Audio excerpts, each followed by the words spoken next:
Hey, everybody, what is going on? You guys are checking out a all new Wrestling with the Topics. I guess the first question that we need to establish here is, are we connected? Let's see how everything is looking here. Audio check.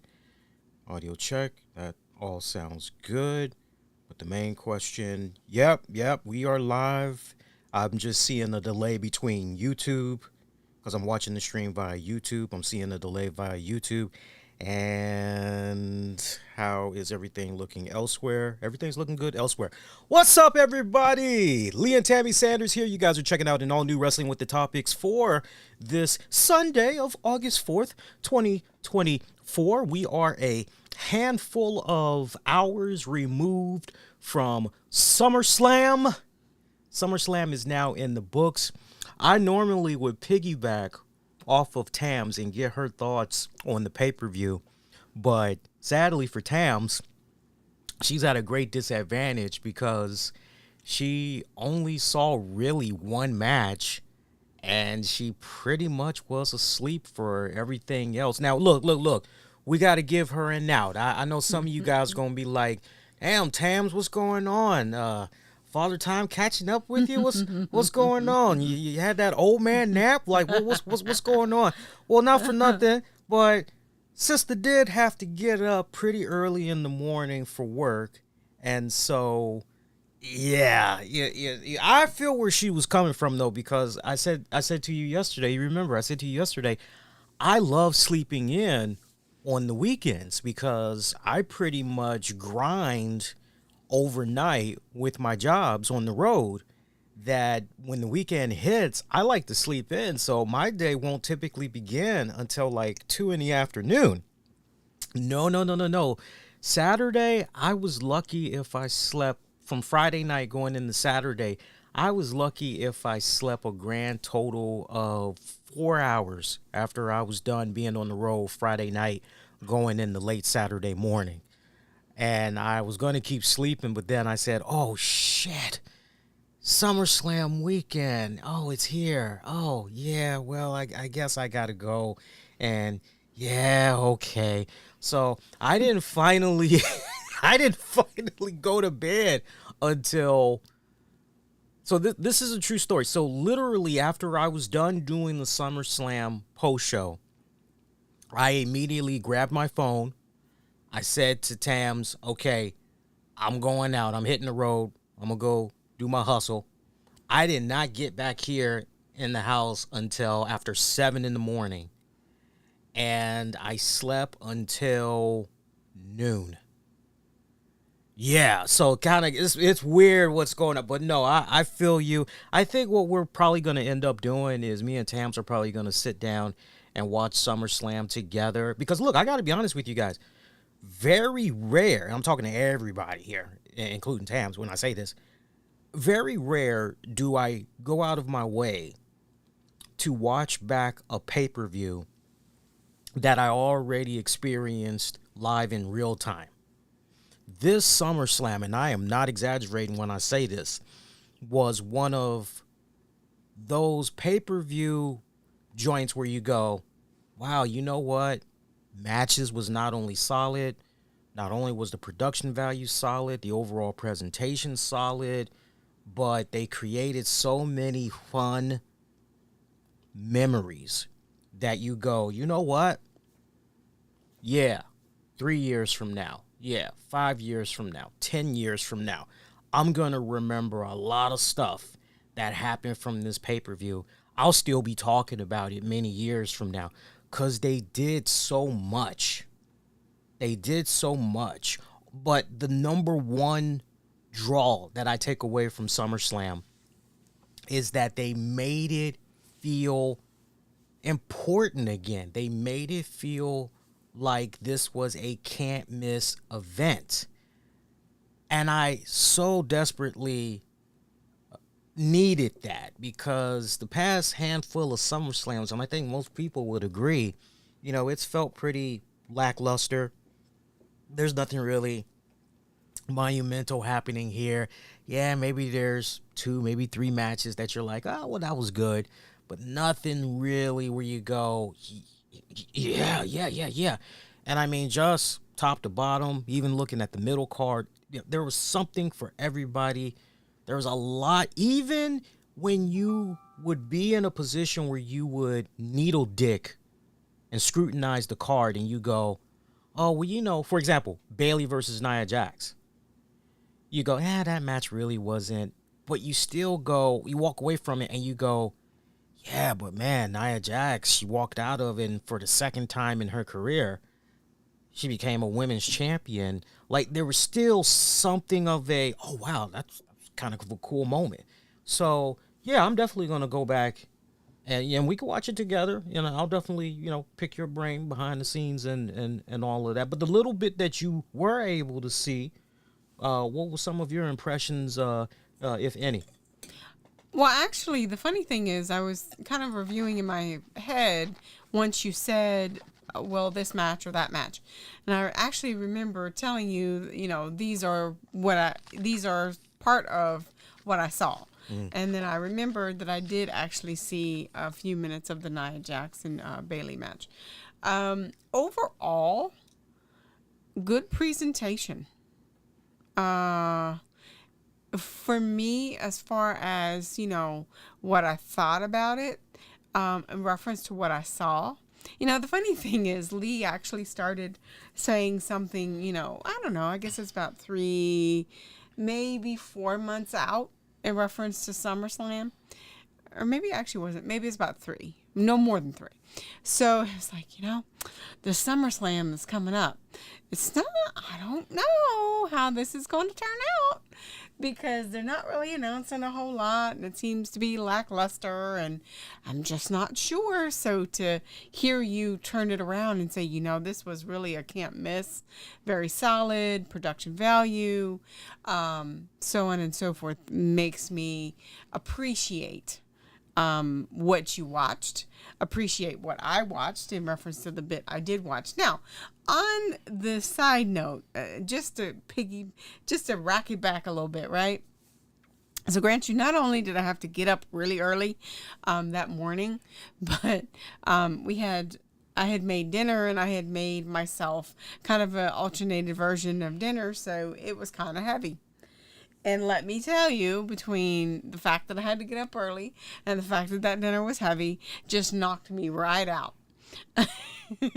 Yeah, and I'm glad I passed. I'm glad I passed on what you were trying to make initially, because what Towns was trying to make initially, and I definitely would have fallen asleep checking out the pay-per-view. She was trying to make some nachos, and I said to her, no, I kind of feel like taking it easy. I kind of want to eat a little bit light, a little bit healthier. So I ended up having some sushi and some salmon. The salmon I had got from Wegmans. And those of you that are familiar with their prepared meals, they got this really great salmon that is prepackaged. It's with green peppers, mushrooms, and you get this sweet teriyaki sauce. And if you got the right type of oven, you put it in that bad boy for about 350 degrees at 30 minutes. And man, you pull it out and it's really, really fantastic for those of you that's looking for an alternative. If you guys have a Wegmans near you, they just do really well with their presentations, and it usually doesn't disappoint in taste. Correct. Now, it'll set you back. I don't know how it would be in your respective part of the woods, but I know here in the D.C. metropolitan area, a meal like what I just described. Now, it's hearty as it is by itself because the portions are fantastic for one person, right down to the point. I would dare say that the portions is enough for 2 people. It's enough for 2 people. But if it's just you by yourself, I mean, unless you haven't really eaten anything throughout the day, you may be able to finish that meal. But worst case scenario, you'll have something left over that you'll probably finish off the next day.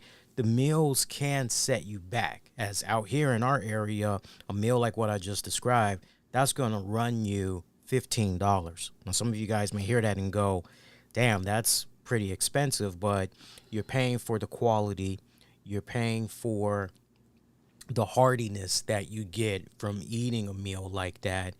And then not to mention, we're talking about salmon here, okay? We're not talking about some, oh, it's just a piece of fried chicken, or it's just some chicken nuggets, or it's just a funky burger patty. You're talking about, some really, look, we know by now, especially when it comes to seafood, anything seafood related is always gonna cost a little bit more. True. Always. But, in hindsight, really looking at it as a full picture, if you go out to eat anywhere, fast food fast food, any fast food joint you go, generally, you're looking to spend $12 to $20 per person. Mm-hmm. So depending on what you're getting, you're actually paying just about the same amount as you would if you went out. So it really just depends on what you're in the mood for. But, if that was, you didn't really have to do a lot of the prep, and you just pop it in the oven, wait 30 minutes, and you got a meal, and that's healthy. That's the plus side to it. Yeah. I saw a lot of you guys doing pretty good with your food spreads for SummerSlam. I got to admit, a lot of you guys, whether it was burgers, pizza. Mini football. I saw one person had made some mac and cheese. They hooked up some barbecue chicken. Oh, nice. Yeah, a lot of good spreads. Yeah, a lot of good spreads that was out there. So let me set this up. But just to really put a cap in on the whole thing, my favorite was honestly watching Roman Reigns come back. I was about to say, Lord, if we still talking about food. No, we're not still talking about food. I'm trying to put a cap into the food. Well, I was trying to go there because I was getting ready to make a really good point. But you want to say Roman Reigns? Go ahead. Keep going.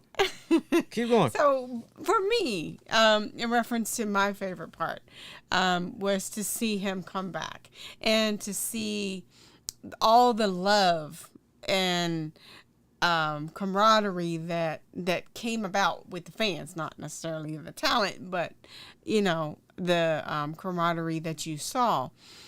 And it's funny to kind of think back about how this character has grown, and he's just, at first they would boo him out of the arena, and now it's like they couldn't wait for him to get back.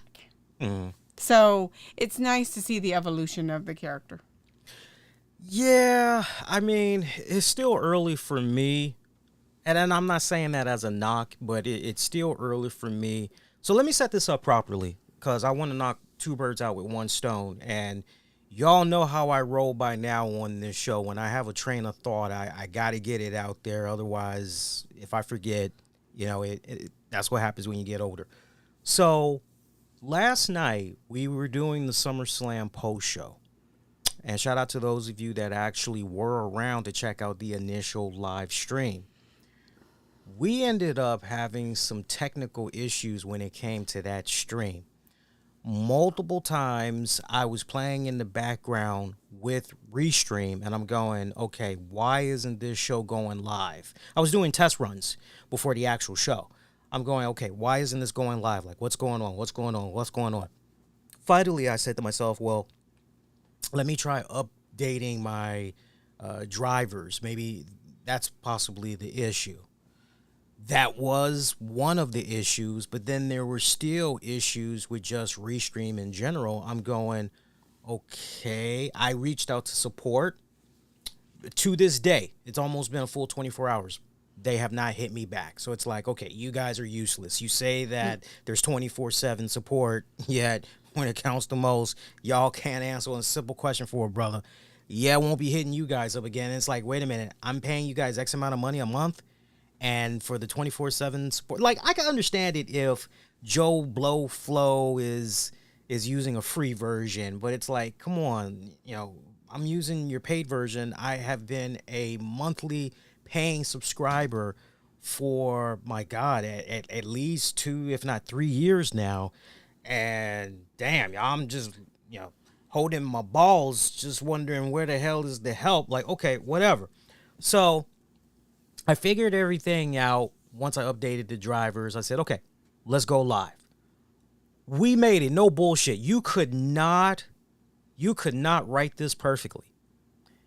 The stream went, as far as the post show itself, over 90 minutes. I then got to the part of the show where I said, okay, now we're going to open up the phone lines. Now we're going to see what people are saying online about this pay-per-view. And that's when the stream cut off. You cannot make that shit up. So I was like, oh, like, what the hell?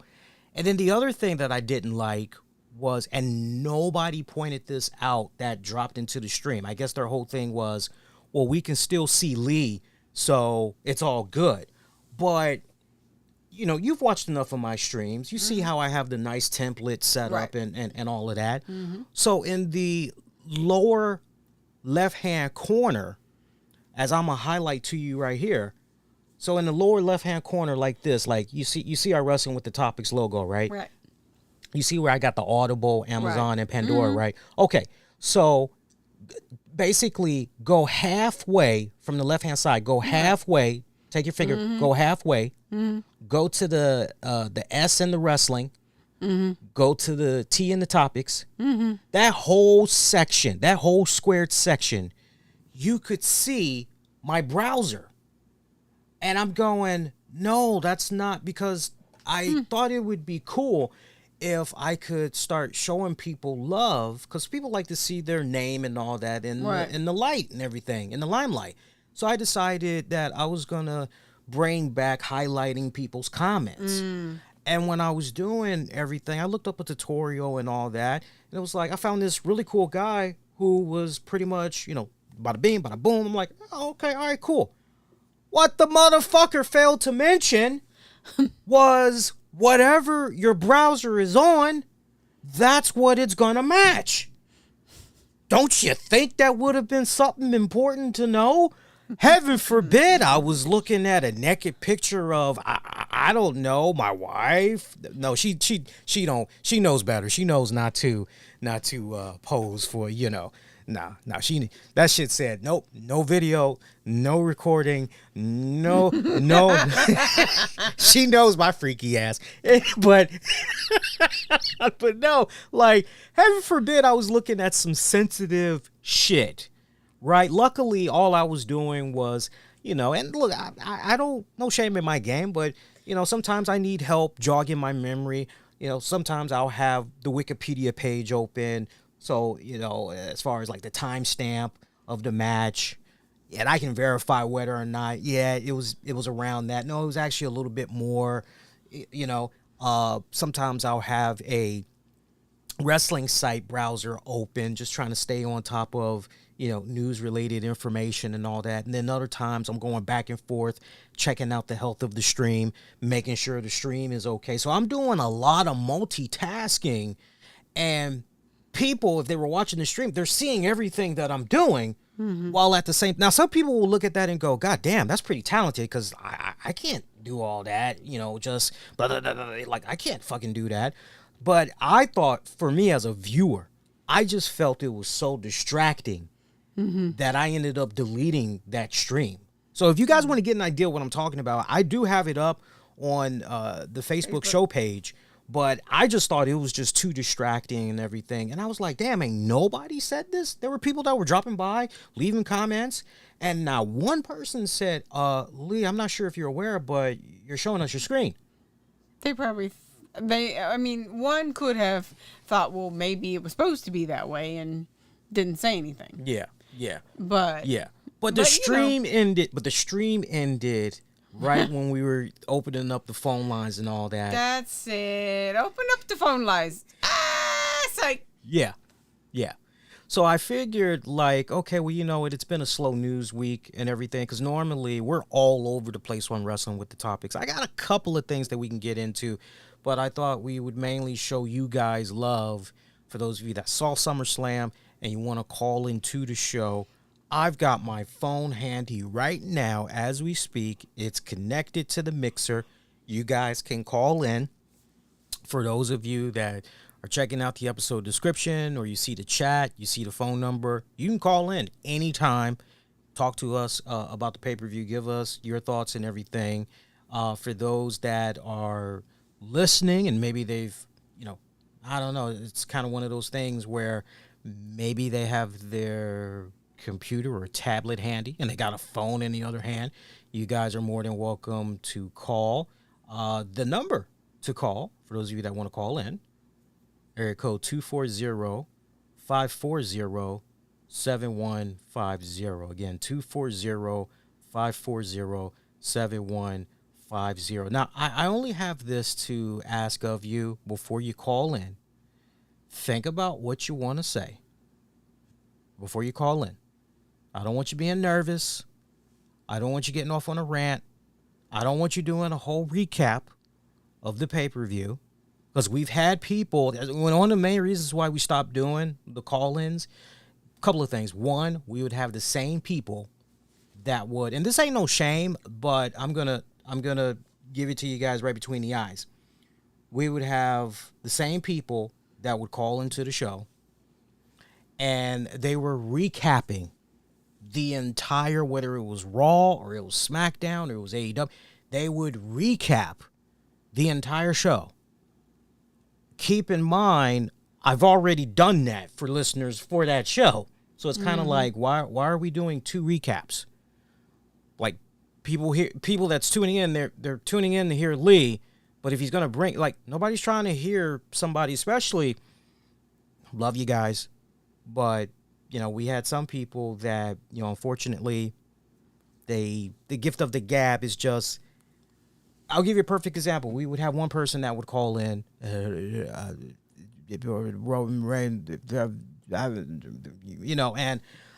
I'm not making fun of nobody, but I'm the most patient, considerate, understanding guy that's out there. But all I can think about is other people that's listening to the show, and they're going, okay, I'm trying to tolerate this, and I would watch the views drop. I would watch people dip out, because it's like, and I totally understand it. It's like, okay, maybe 90 seconds. Okay. But if it's anything more, it's kind of like, and once I would say, well, hey, appreciate you calling in, much love, you take care now. Like, hey, all right, let's open up the phone lines and get some more people. Hey, the number to call, the same people that we disconnected from would call back in. It's like, oh, hey, what, did we miss something? What more did you want to add? And it's just pretty. Oh no, just I wanted to call. Like, okay, like I hate to pull a Vince Russo, but it's like, bro, I gotta keep this moving along, bro. This is my brand. This is my livelihood. This is how I bring money into the house. To pay for bills, bro. Like, I'm working here. Like, I can't be making love on the phone. You feel me, bro? So, and then we would have some people that were just outright creepy as fuck. I remember one of our most oldest show numbers. We had somebody that would continuously, multiple times throughout the day, call and leave voicemails.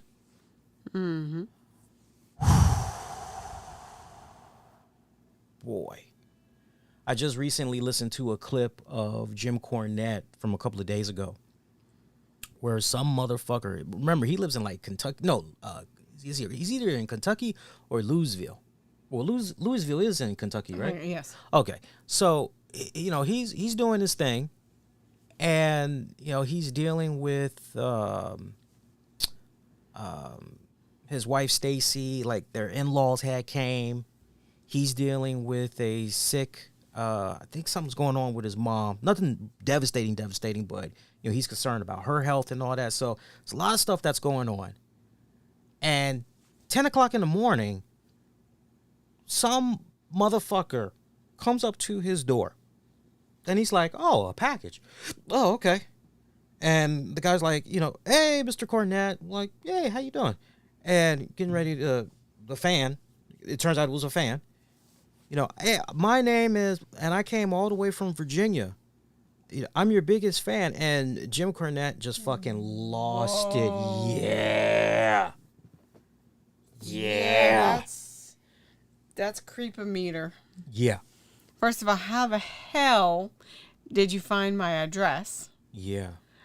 to be able to find me at my home? Yeah. Ooh. Yeah. Yeah, most people would. I've bought merch from Jim Cornette's store before because remember he did a sale a handful of years back, and I had bought some DVDs Oh, yeah, from his website. You did. And when it came, I just notice things whenever stuff comes to me in the mail. Like I notice, a P.O. box, or this actually looks like a residence. And like if I'm able to figure out, this is a residence just by looking at the address and all that, like I can tell a corporate building Right. address versus a residential address. And I'm quiet about my shit. I don't broadcast. If anything, Tams don't even know half the damn time. But that's how quiet I am about some of the stuff that I get from wrestlers or wrestling celebrities that I like to support by buying their memorabilia or whatever. And I know when Jim Cornette's stash of DVDs I had purchased came, I was like, P.O. Box. Hey, cool, right? To your point, I don't know how this man was able to do what he did. Yeah. You know what I'm saying? But that was just, and Jim chased him off his fucking lawn. He was cursing him out, all that shit, and dude was hauling ass. I mean, I'm just sure he was. hauling ass. Like that's just a big no-no. big no. It's one thing to like a person. It's one thing to feel like you know that person. But at the end of the day, there's still a personality that you watch. Right. Whether it be on TV, whether it be on radio, however, it's still a personality. Yes, you think you may know them. Okay, fine. But do you really? And most people would be creeped the fuck out if you just show up one day unannounced and how the hell you got my information. Right. I mean, most people would probably have the same reaction, if not call the damn cops. Yeah. Yeah. And have you arrested for stalking. To hear Jim talk about, and the reason why I'm going on and on and on about this and linking it back to, what I have been describing with the phone calls that we used to get, years prior and everything. and Tams knows this very well, I dealt with my own fucking stalker years back, and it was really, really, really, really bad. I mean, there was this guy that was from England, and he would constantly not only email me, but he would private message me as well. And this was during the Titus era of the podcast here. And I remember this dude, something was wrong with this guy. Something was wrong with this guy. How disturbed was this guy? This guy was so disturbed that I remember somehow he got in bad with me and Titus, because I think he started to try to spread some type of a false rumor and get me and Titus at each other. Yeah, having us try to go at each other, and then we kind of were able to figure out that, oh no, this guy's stirring shit. And and we pretty much had checkmate him and everything. This guy actually faked his death to try to gain sympathy, and he tried to come back as a new person and all that. It was like, what the flying fuck? And I told him, I said, keep the hell away from me. I don't want nothing to do with your creepy ass. Leave me the fuck alone. And then the guy, again, he would make like multiple accounts just trying to... Oh, is that the one where the girlfriend made an account too? No, Oh, no, that's you're some- thinking of somebody. You're thinking of somebody else. I know who you're talking about. They were harmless. They were just little. They were just kids. As far as I'm concerned, they were just kids. I hope they're still together because man, they were like peanut butter and jelly every single time. Well, my boyfriend said. Well, my boyfriend said. Well, my girlfriend said. It's like, are we sure that y'all two people? Cause I sure do see. They said this. They like they got access to. Like, Right. like what the They hell? can form an original thought. Right, that's what I was saying. But no, I remember that shit was bad. And this guy at one point, he he literally stole one of our original show models before Oh, yeah.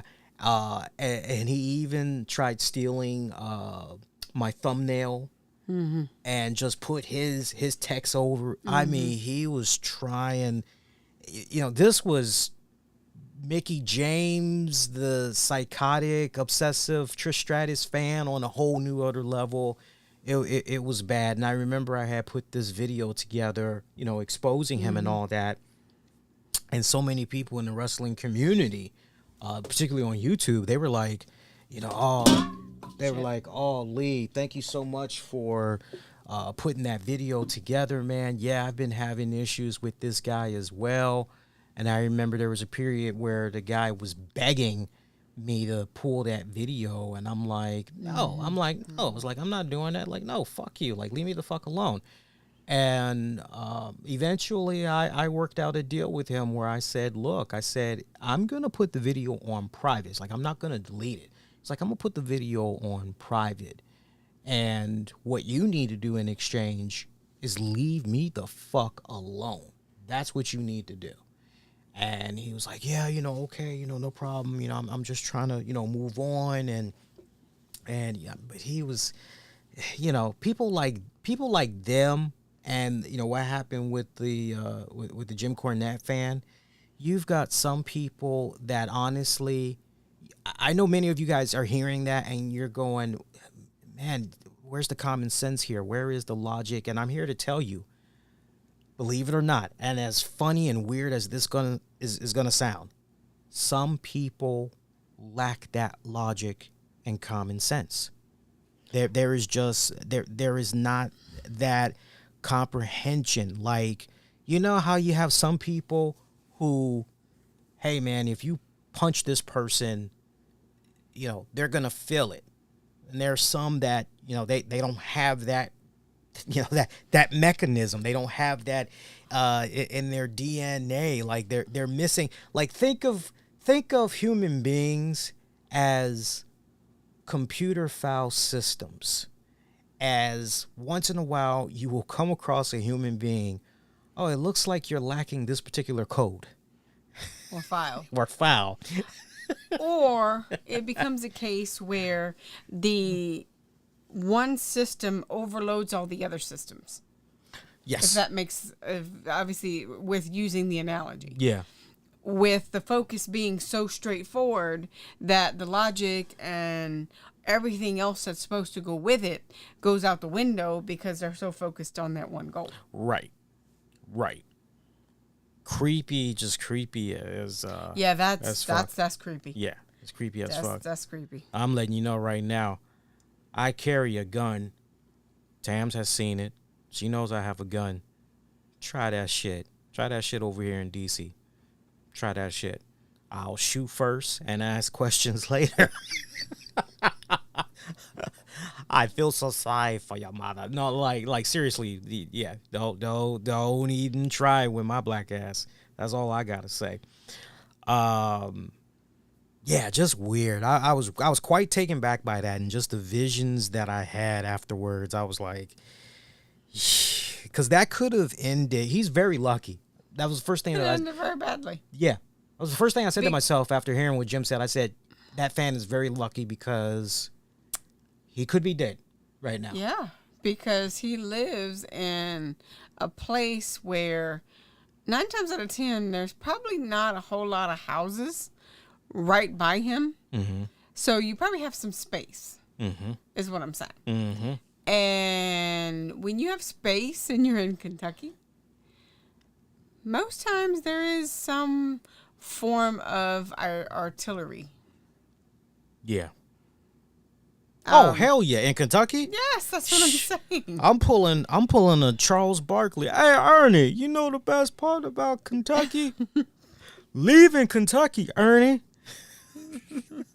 That reminds me, Raw is coming to Baltimore tomorrow.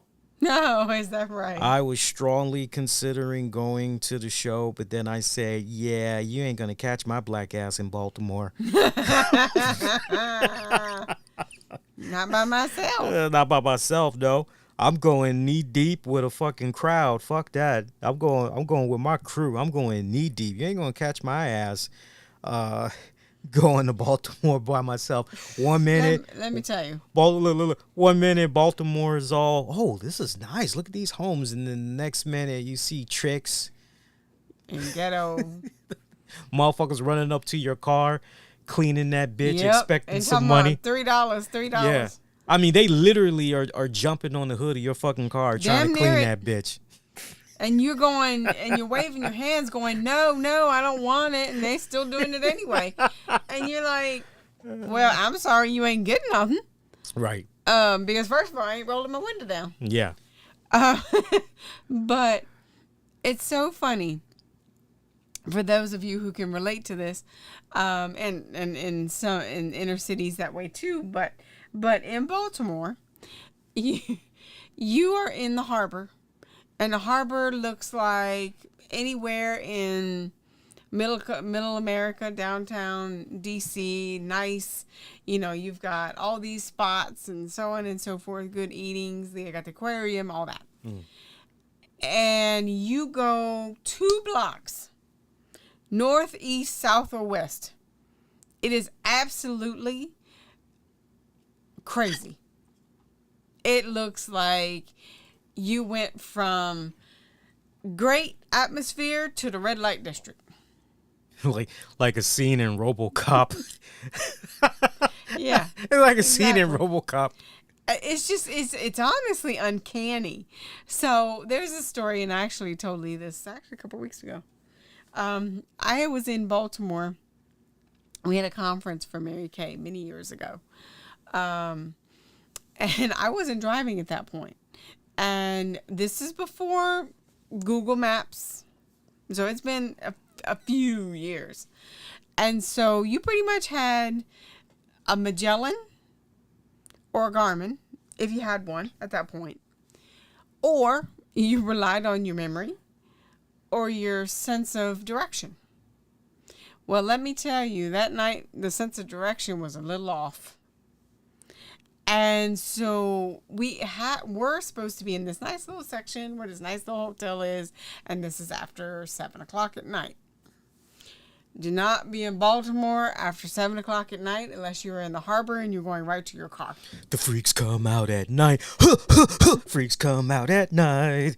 Freaks come out at... The freaks come out. The freaks come out at night. Well, true to Lee's word over here, we stopped to this one gas station to get directions. And this person starts coming towards the car. And we were completely lost, had no idea where we were. And let me tell you, the visions of this person coming toward the car, I said no, because it was creeping me out. I was like, I told my mom, I said, just drive. Just drive. Because either he was going to be asking for money, trying to rob somebody, take your car. I don't know. But either way, it was freaking me the hell out. And, I mean, I ended up finding the destination with a few calls and so on and so forth. But, man, that'll be one time I don't forget. That's for sure. Isn't it funny in regards to Google Maps? So this definitely would have been before 2005. Oh, for sure. Yeah, because Google Maps launched in 2005. Isn't that funny? This was early 2000s. Isn't that funny? Next year, Google Maps will turn 20. That doesn't even seem possible. Yeah, man, time flies. Time flies Agreed. because it still feels relatively new. Mm-hmm. But it's already been 20 years. Yeah. A lot of As people next didn't year. quite embrace the technology in the beginning. Because they were like, I don't know what this is. Yeah. You know, I mean, for the people who way back when had a TomTom, and everybody named Mama had a TomTom before Google Maps. Yeah. And everybody and their mama had the paper maps. Oh yeah. That's really how you got down back in the day. Yes. I got real good at reading the paper maps before the TomTom came through. Yeah. Because at first I wasn't any good at it at all. I'm like, I couldn't tell you where point A was to point D and C. Yeah. You know, but Google Maps, stuff like Google Maps has really put not just the traditional paper map brochures out of business. Yes. But also, think about it. There used to be that time where you can go to your local newsstand, and if you were thinking about maybe traveling to New York or you were going to go to Chicago, you used to be able to, sometimes they were free, but most times you had to pay for them. Right, you had to pay for them. You would pick up those little brochure maps, and it would tell you about the restaurants to visit, how to get to so-and-so, and man, like money Then was... they become booklets. Yeah, little booklets. Sometimes I used to just collect them. Oh, no I used to collect them just to collect them because I always said, yeah, one of these days I'm going to go here, and then I'm going to go there, and then I'm going to go here. And it's just amazing to me how one app can essentially obliterate all of that. Yeah. All of that. Yeah. You know, recent searches. And not only that, for me, at night, and remember how I just had this thought. Remember how before Google Maps, everybody and their mama was doing map quests, and we used to print that shit out. Oh my God, man, you people have no idea. We'd be at the fucking computer back in the day. Yes. And we would print out like 5, 10, 20 fucking pages, wherever the fuck we were trying to go. Depending on how long it was. Right, depending on how long the trip was. Like, but typically it was like anywhere from 5 pages to double digits, and you're like, that shit was like, and you guarded that bitch. It was like a fucking holy grail Bible. Yeah. Yes, absolutely. So Lee has went to this particular spot before. Matter of fact, we took our late fur daughter to this place. And it's if you ever get a chance to go, you guys are, into skiing or just want a really cool kick-ass resort, for a couple of days, especially if you have a pet. So it's called Seven Springs, and it's in Champion, PA. So my first or second time there, I had to use MapQuest. In those papers. And let me tell you, that absolutely, first of all, was the Holy Bible. And people actually had to then print out the reverse directions to come home. But Lord help you if you missed a turn, because you was completely lost after that. But yes, that was the in-between between Google Maps and the TomToms and, the paper maps. So, but for me at night, not so much the major highways and byways and stuff like that. I'm fine with that. But the street names, I remember long ago trying to read a street name in the middle of the night and thinking, well, maybe you're there, maybe you're not. Phew. So it really has, that app has changed so much in reference to the way people travel and drive now. Most everybody and their mama uses it. Jesus Christ. That's wild. Mm-hmm. That is wild. But yeah, and for us, Seven Springs is about a 3-hour ride. Mm-hmm. And after you get off the main highway, you're like, okay, so it's this route for like 10 miles and that route for 15. And it's like, where in the fuck am I going?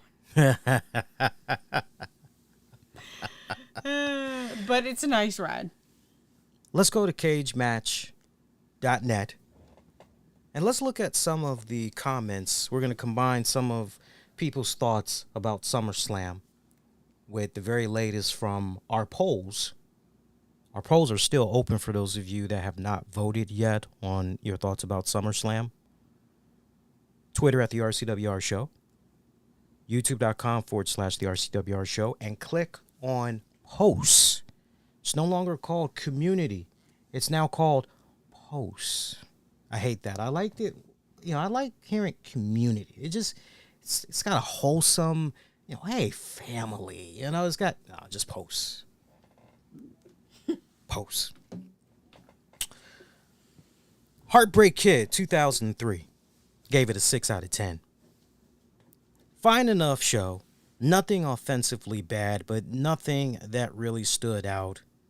Really? Okay. Besides Gunther Priest, the Judgment Day angles, and the Roman return. Let me pause for a second. Somebody had said it on the premiere audio edition for the SummerSlam post show earlier today. They said, the Roman Reigns return, happy to see the guy back, but it was just a little lackluster for my personal taste. And I thought about what he said for a second, because I'm not instant reaction guy. I like to just sit back and marinate. And the more I thought about it, I go, yeah, it was great to see the man return. Obviously, we missed him, following up on what you had said earlier and everything. But I did feel like it was kind of nonchalant, especially the way he just came out there. It was like, yeah, trash day is tomorrow. Yeah, let me go ahead and do this damn thing. Yeah, that's how it kind of felt seeing Roman. Seeing Roman out there. He had that same look I have every fucking Monday night going into Tuesday. Oh, fuck, I got to put out these recyclables. Yeah, well, don't do it tonight. It's going to fucking be another week, and it's going to pile up. Yeah, we need to get this shit over with, whatever. Yeah, that literally was Roman Reigns. Yeah, I guess I'll come on out here, and I guess I'll whoop this motherfucker's ass. But you know what? Consistency. I complained about seeing Randy Orton and Kevin Owens run their asses, and just this long ass run to the fucking ring. No, Kevin was a run, Randy was a trot. He was running not as fast as Kevin, but he was kind of running a little bit. It was methodical. I'm not going to even say methodical. I still stand by what I said last night, which is you got that long ass ramp. We should not be hearing your music if it's going to take you that long from the gorilla position to the ring, and a motherfucker can go make a bag of popcorn, go walk their dog. Like no. My point, I appreciate Roman coming out there and just going, no, I'm going to soak in this moment. I'm going to be methodical. I am going to be deliberately slow about my movements.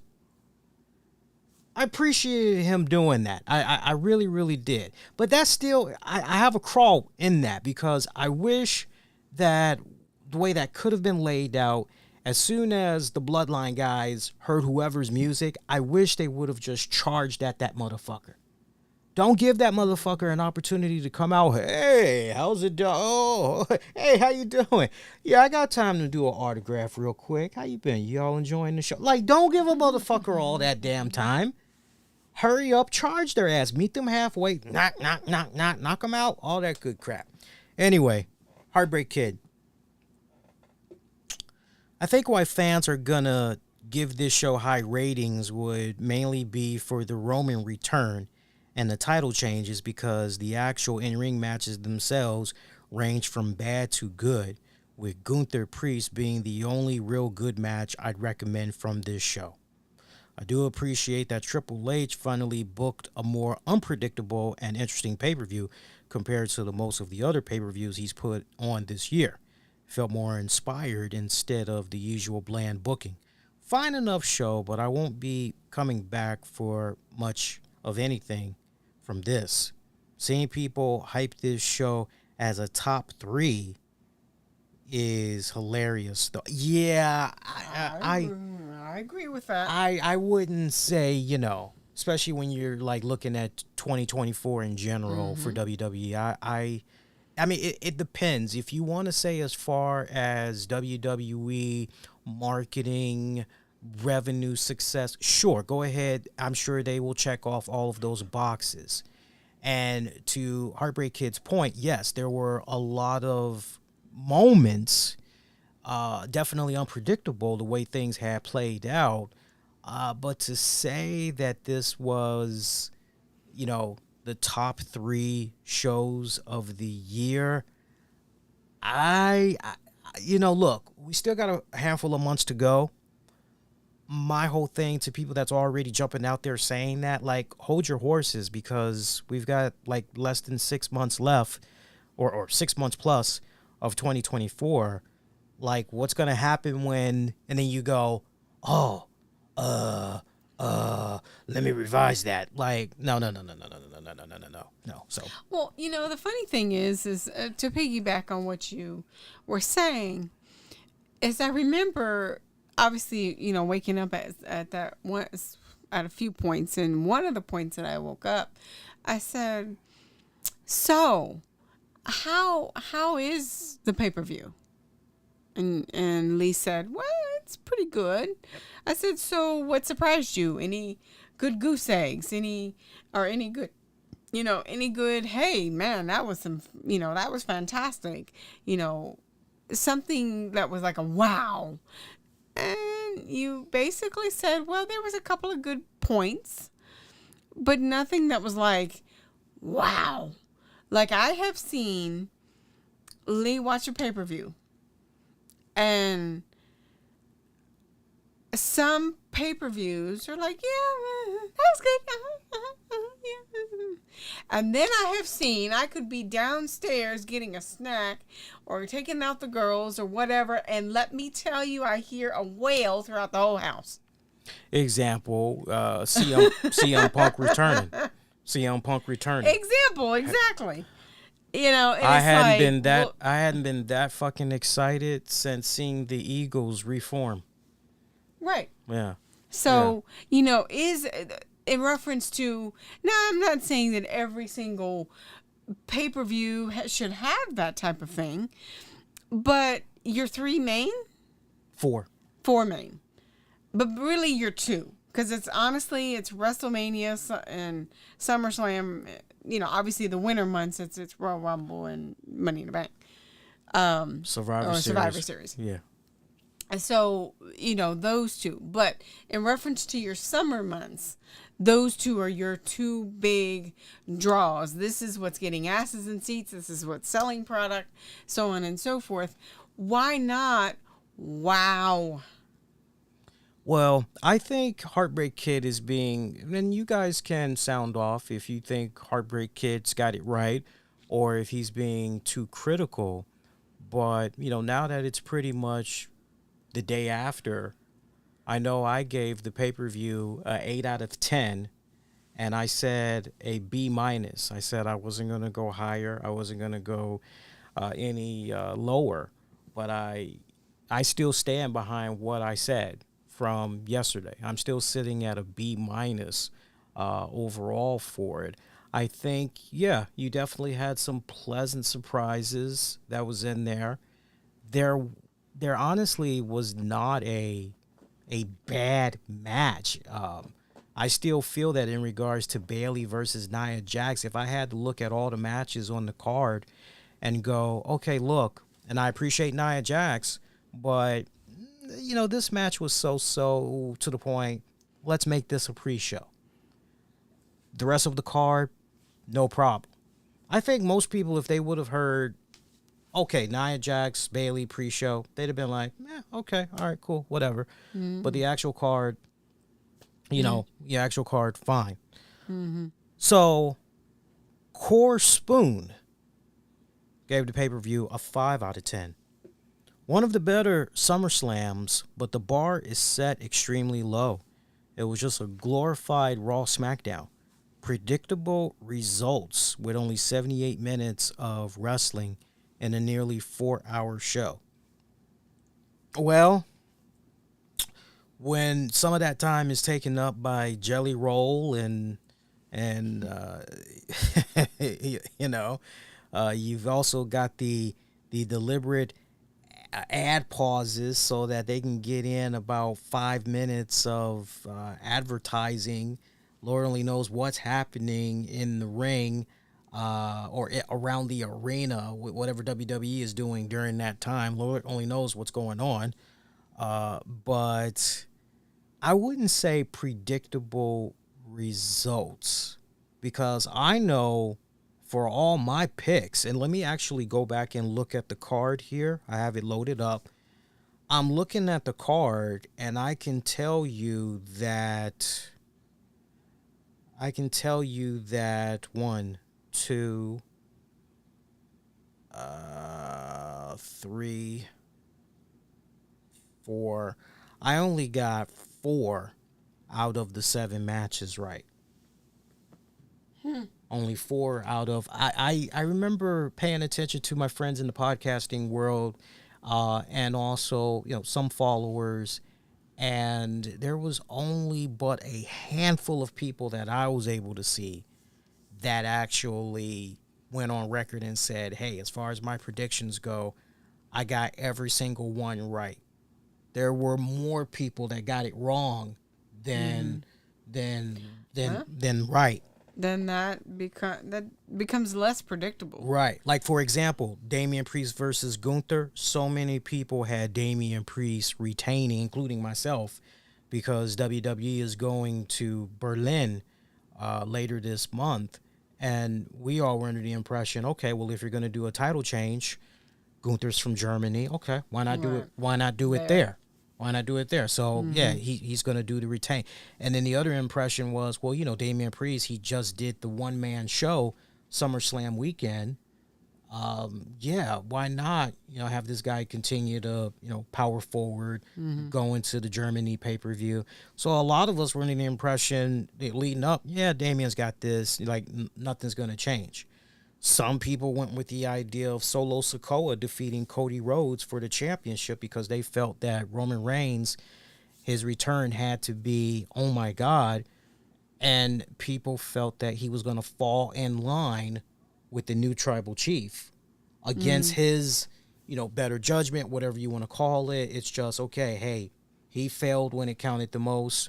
Solo's the new tribal chief, right? A lot of people thought that maybe was going to be the direction and everything, but as we saw. So, no, I'm not going to say that it was a predictable card because it really was not a very predictable card.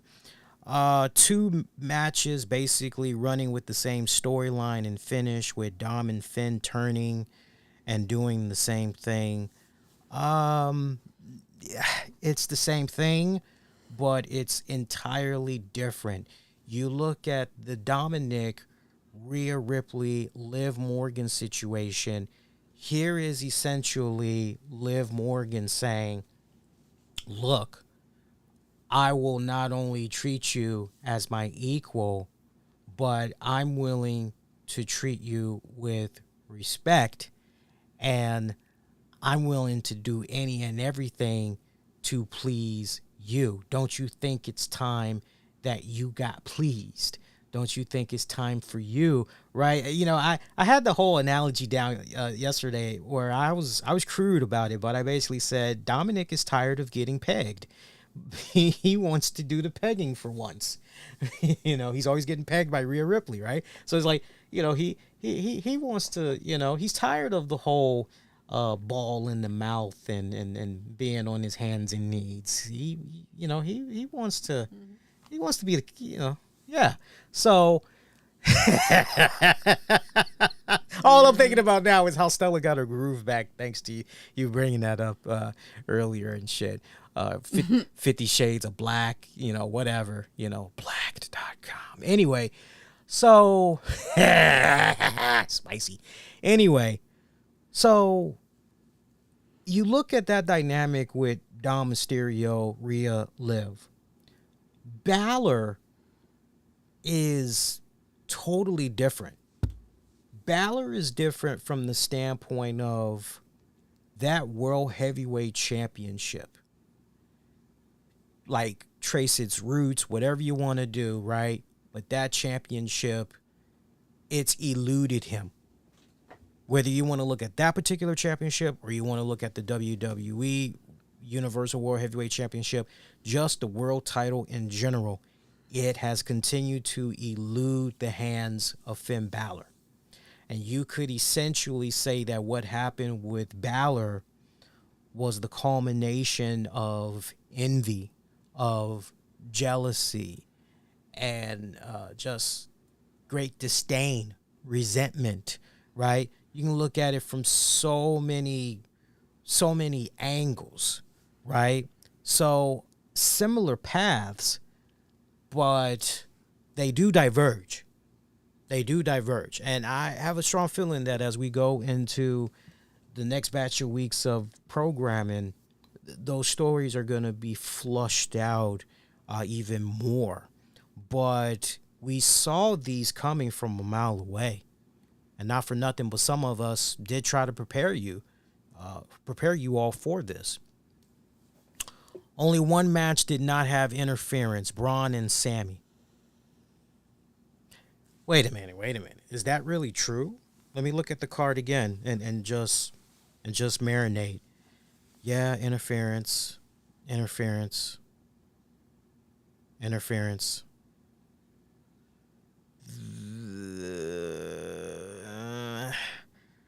I don't know about Punk and Drew. Even though Seth Rollins was the special guest referee, would you really consider that interference with whatever he was saying? Or he's the special guest referee, he's a special attraction, an added bonus? I would say Seth Rollins served his role perfectly well in that match, which was to basically enhance the rivalry, enhance the match between Punk and McIntyre. So I think that one is up for debate. Priest, Gunther, interference, yes. Cody, Sikoa, yeah. I'll give you that. I'll give you that. I will definitely give you that as far as the interference goes. Okay, cool. All right, what else does he say? Hats off to Drew for doing everything in his power to make a second grade level story, a fight over a bracelet, seem entertaining. Trying to make us think Solo is a top talent when he lost way more matches than he's won is insane. The Bloodline storyline is beyond stale at this point, and every single match they have being just the same as every other one, regardless of who's the tribal chief. Wow, very, very critical. Solo Sikoa, look, we can all be in agreement. Solo Sikoa, I think if WWE could have had things be different under better circumstances, maybe it could have been Jacob Fatu in Solo Sikoa's place. Because, he just looks more intimidating. He looks the part. He looks like a rogue menace. He looks like the type of motherfucker that goes, I be that man now.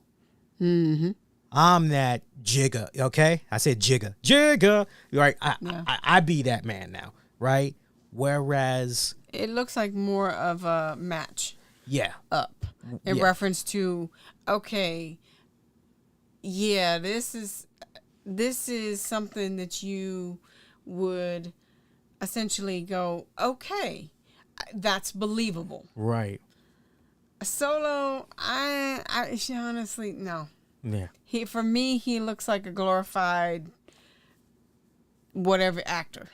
I never took him as... I don't take him seriously, no. Thank you. And to the point.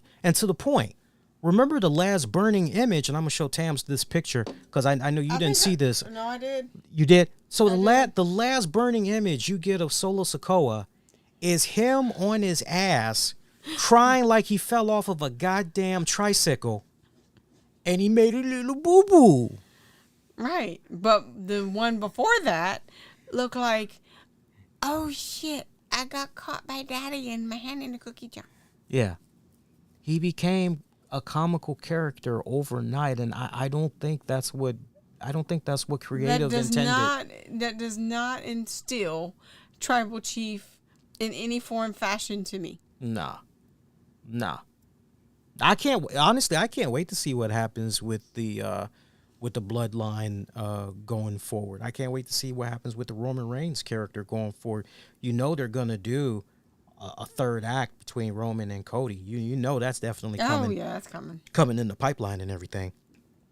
All right, so let's see what else we got here. Look at this. I like when people have like ain't nobody got time for that. Paragraphs they wrote a whole synopsis. Yeah. Give me your thesis on SummerSlam due Sunday. You'll score 10 credits. Ultra Mark. Speaking of 10 credits, our man Lee here is getting ready to go back to school in about 4 weeks. Yeah, resuming. Well, actually, yes, resuming. We're almost at that finish line. And see, these days I feel like I can't say school anymore because the last time I had said school. No bullshit. The last time I said hey, this works for me, school, a motherfucker came at me, and I was about to drop them. I was on the clock at my old job. I was on the clock when this happened. And this motherfucker had the audacity to say, oh, well, no wonder you're working here. Oh, you need to get back on that magical school bus, huh? And I was ready to drop his ignorant. Oh, I don't remember hearing about that. Yeah. So this was back when I was doing retail. So I was working the self-checkout, and there was this white guy. Short hair, short salt pepper hair, skinny guy, looked like he was probably in his 50s, and he just was not being patient with the self-checkout machine. Everybody knows by now, self-checkout machines, no matter where you go, they've got their own pace, and you pretty much just gotta match that pace. Just because you can move like Wally West the Flash, it don't mean that the self-checkout machine is gonna match that same speed. So you really, if you don't have the time, but most importantly the patience, like either go to a regular line, or how about you just put in an order on Instacart or whatever, or let somebody else pick up your damn groceries and just chill off of the machines. So this guy was like literally, he was taking his fists and taking it to the machine.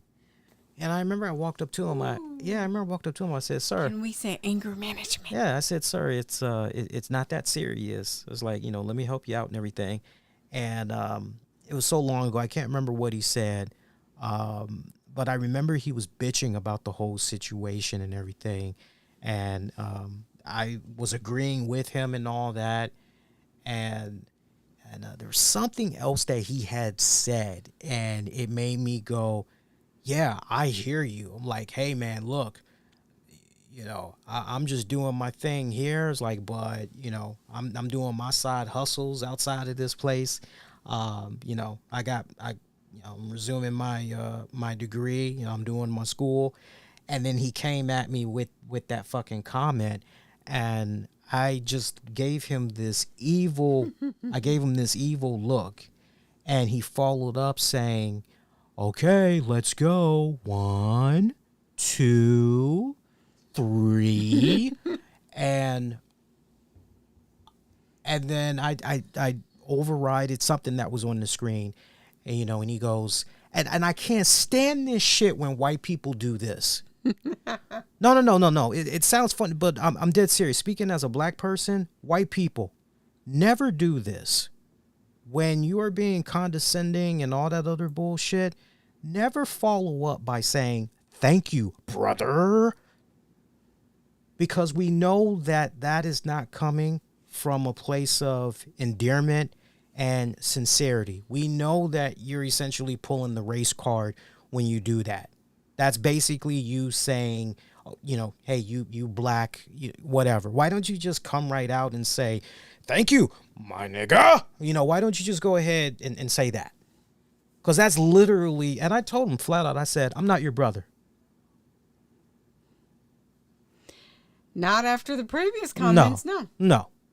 I said, I'm not your brother, no. I have had, you know, and don't think I'm being oversensitive about it, guys, because I've had white people, particularly white men, that have referred to me as brother, and I knew without even thinking for a second that it was coming from a place of endearment, that it was coming from a place of being genuine, and respect. Mm-hmm.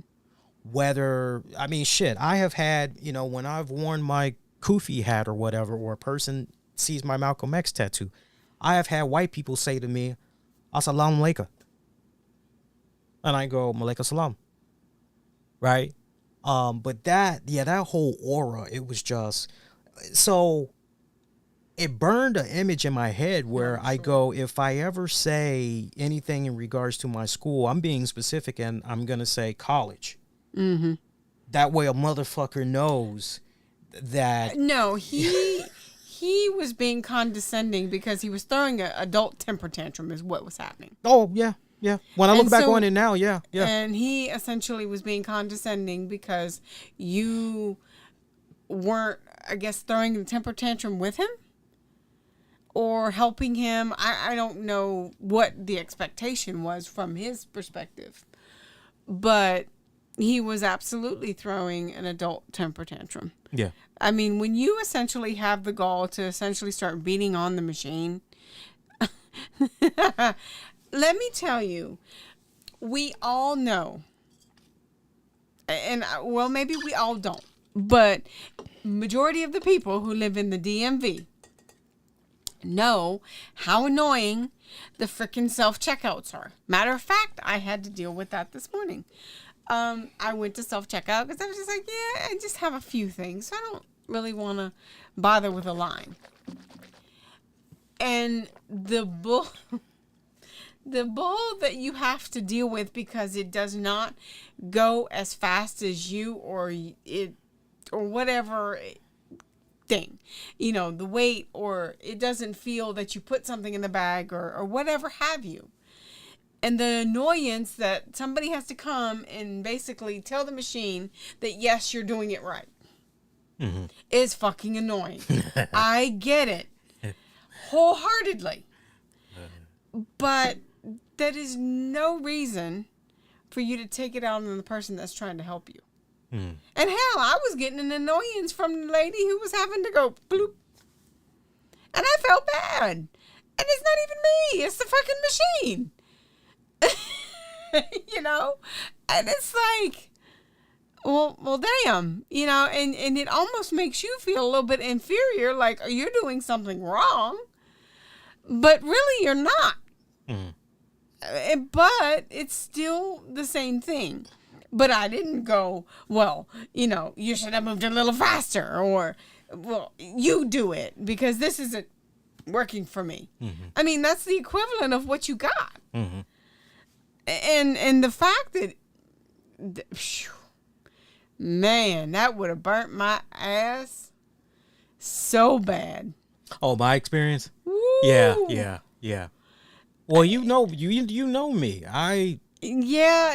Because you were at work, that's the only reason that he didn't get one hell of a tongue lashing. Yeah. And possibly a few other things. Yeah. But that's just, ugh. Yeah. It's just so crazy to me. Yeah. You know. So I now I say college. I say college. Yeah, returning to college. You know. Yeah, you know, I do it like that. But no, But anybody with a half a brain would have known that school should have meant that. Yeah. I mean, Jesus Christ, you aren't with a fucking helmet going, how can they help you? Yeah. You know. Yeah. mean, It just, seriously. yeah, but you know what? It's kind of good that we're talking about this, but you know what? It also demonstrates what certain individuals think about certain people that work in certain industries. That's true. You know, that's what it is, because it's like, I don't have to respect you. Yeah. I don't have to You're like you because, you know, you're just doing a job. You're you're essentially a jobber. right. You're here to work for me, and it's like that might be true, but it doesn't mean that you have the right to treat that person like a piece of shit, because first, above anything else, that is a human being.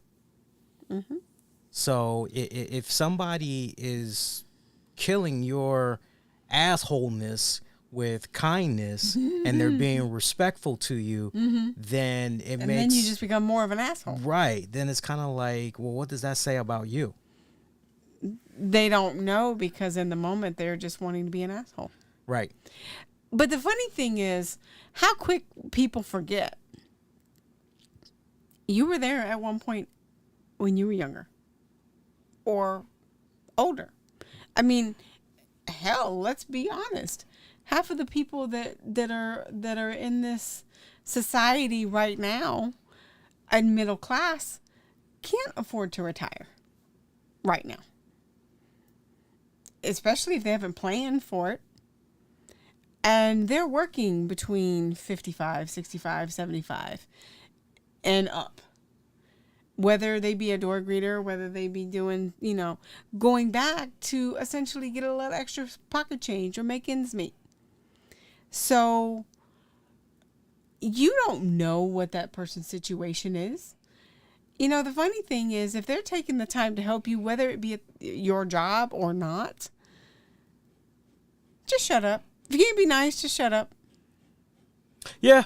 I would rather a motherfucker not say anything than say a whole bunch of dumb, non-trivial bullshit like that guy did. But no, I'm that's excited. crazy. I'm excited to be going back. I'm mainly excited. A couple of reasons. One, because once I get done with this respected semester, I will then only have just off the top of my hand just a handful of credits remaining until I get my associate's degree. And then from there, I'm going to transfer to a 4-year college, work on my bachelor's while pursuing an internship. I'm already getting the ball rolling, seeing what internships is out there. But I know once I have the associate's degree, I'll really be able to, you got this. Oh, you have these references. Oh, okay, great. And so I'm excited from that standpoint, but I'm also excited from the standpoint too of having access to the campus again, because I'm going to start going live on location at the campus this semester. So be on the lookout for more information in regards to that, because I definitely want to brush up on my radio skills. Like it's nice actually being able to work a real radio switchboard and just everything. It's almost similar to what you would do if you had a mixer, like especially if you have a Rodecaster Pro. Like I and a few people I know. Shout out to Vince Russo. I didn't know this until a couple of weeks ago, and then I saw it again during one of his most recent streams. But shout out to Vince Russo, who also has a Rodecaster Pro.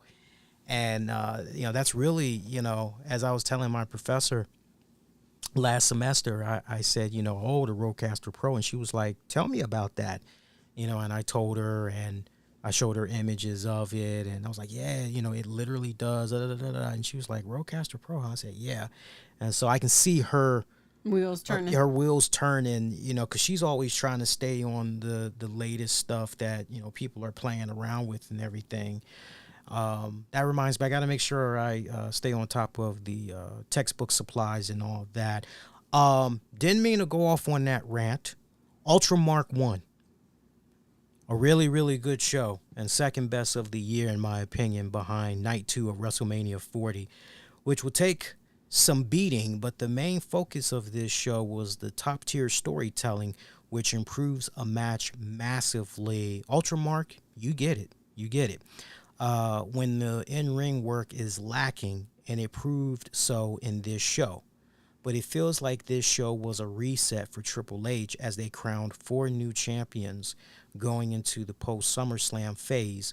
But this show was a good feel, good fan service with LA Knight being crowd baller. Wait a minute, what are you saying here? Crowned. Maybe he was saying crowned. I think he was trying to say crowned and then period. Valor. Right. Wait a minute. Am I reading this right? Hang on a second, Lovey. Hang on a second. Oh, actually, hold on. Let me read this the way he's actually presented it. Let me take a sip of water for this one. And let's see if you guys can figure out what's going on here.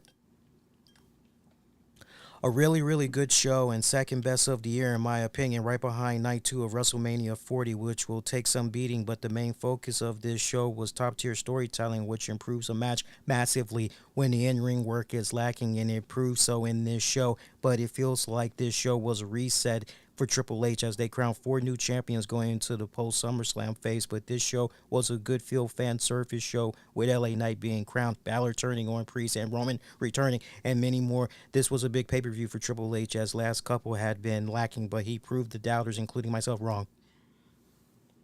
Trying to say basically it's a run-on sentence. Yeah, no periods, no commas. Come on, guys. Wrestling fans, us wrestling fans, we get a bad rep. We get a bad rep for our grammar, punctuation, spelling. Come on now. Come on. Silence the naysayers. Silence those critics. But no. I mean, good words. He brings up good points. Good words, good points. He brings up good points. In reference to what he's saying. Yeah. Let's see. Oh, somebody gave it a 9. I'd read that, but yeah, it's way too long. Oh, most critical. I'll tell you what. Let's read 3 more. Here's the most critical. 3 out of 10.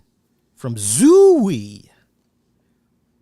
Definitely a show that prioritized angles and story progression over wrestling. Obviously not an issue for some people, but for me, there wasn't really much enjoyment to be found on this show. So wait a minute. Zooey, you stuck around for 4 hours? I mean... she assumed it would get better. I mean, shit, after an hour... 90 minutes, I'm rolling out. I don't know about you guys. I'm rolling out, especially if I ain't paid for the shit. I'm rolling out. See here. Most of the matches either weren't good, poorly booked, or sometimes both. Drew versus Punk was a major disappointment for me, as I expected to get a superheated, perhaps even violent brawl, but instead got a bunch of dumb shit around a bracelet and dumb storytelling moments with Seth. I can meet you halfway to a certain point because, I really think that the way this match should have gone, it really should have been, and I've said this, listeners that's been checking out the show for several weeks now will back me up. For weeks, I was saying, if this match is going to happen, first off, let's not let it be a wrestling match. Let it be a fight. And I was calling for Triple H Paul Levesque. I even at him on Twitter, not expecting him to respond, but just trying to get the attention of WWE. Look, you've got a Shawn Michaels, Triple H, unsanctioned match from SummerSlam 2002 on your hands. Go in that direction with Punk and Drew, and the rest will follow. And so to see this play out essentially as a wrestling match, I wasn't a fan of that. I wasn't a fan of it. They had no business doing wrestling holds and all that shit. I mean, it opened up with both of them throwing haymakers on one another. I'm like, oh. But then we quickly went into the wrestling moves afterwards, despite the action spilling outside the ring. Like, yeah, I definitely felt that could have been booked better. See what else you're saying here. Cody versus Solo was a similarly terrible, but in a different way, as it was just basically a really dull 30-minute build up to a Roman Reigns return. Yeah, yeah, it was an okay match, but if you were to ask me, would I want to see Cody and Solo again in a singles match? No, No. no, hell no. I'd rather see Jacob Fatu. I'd rather see Tamatanga. Give me anybody else but Solo. Give me anybody else but Solo.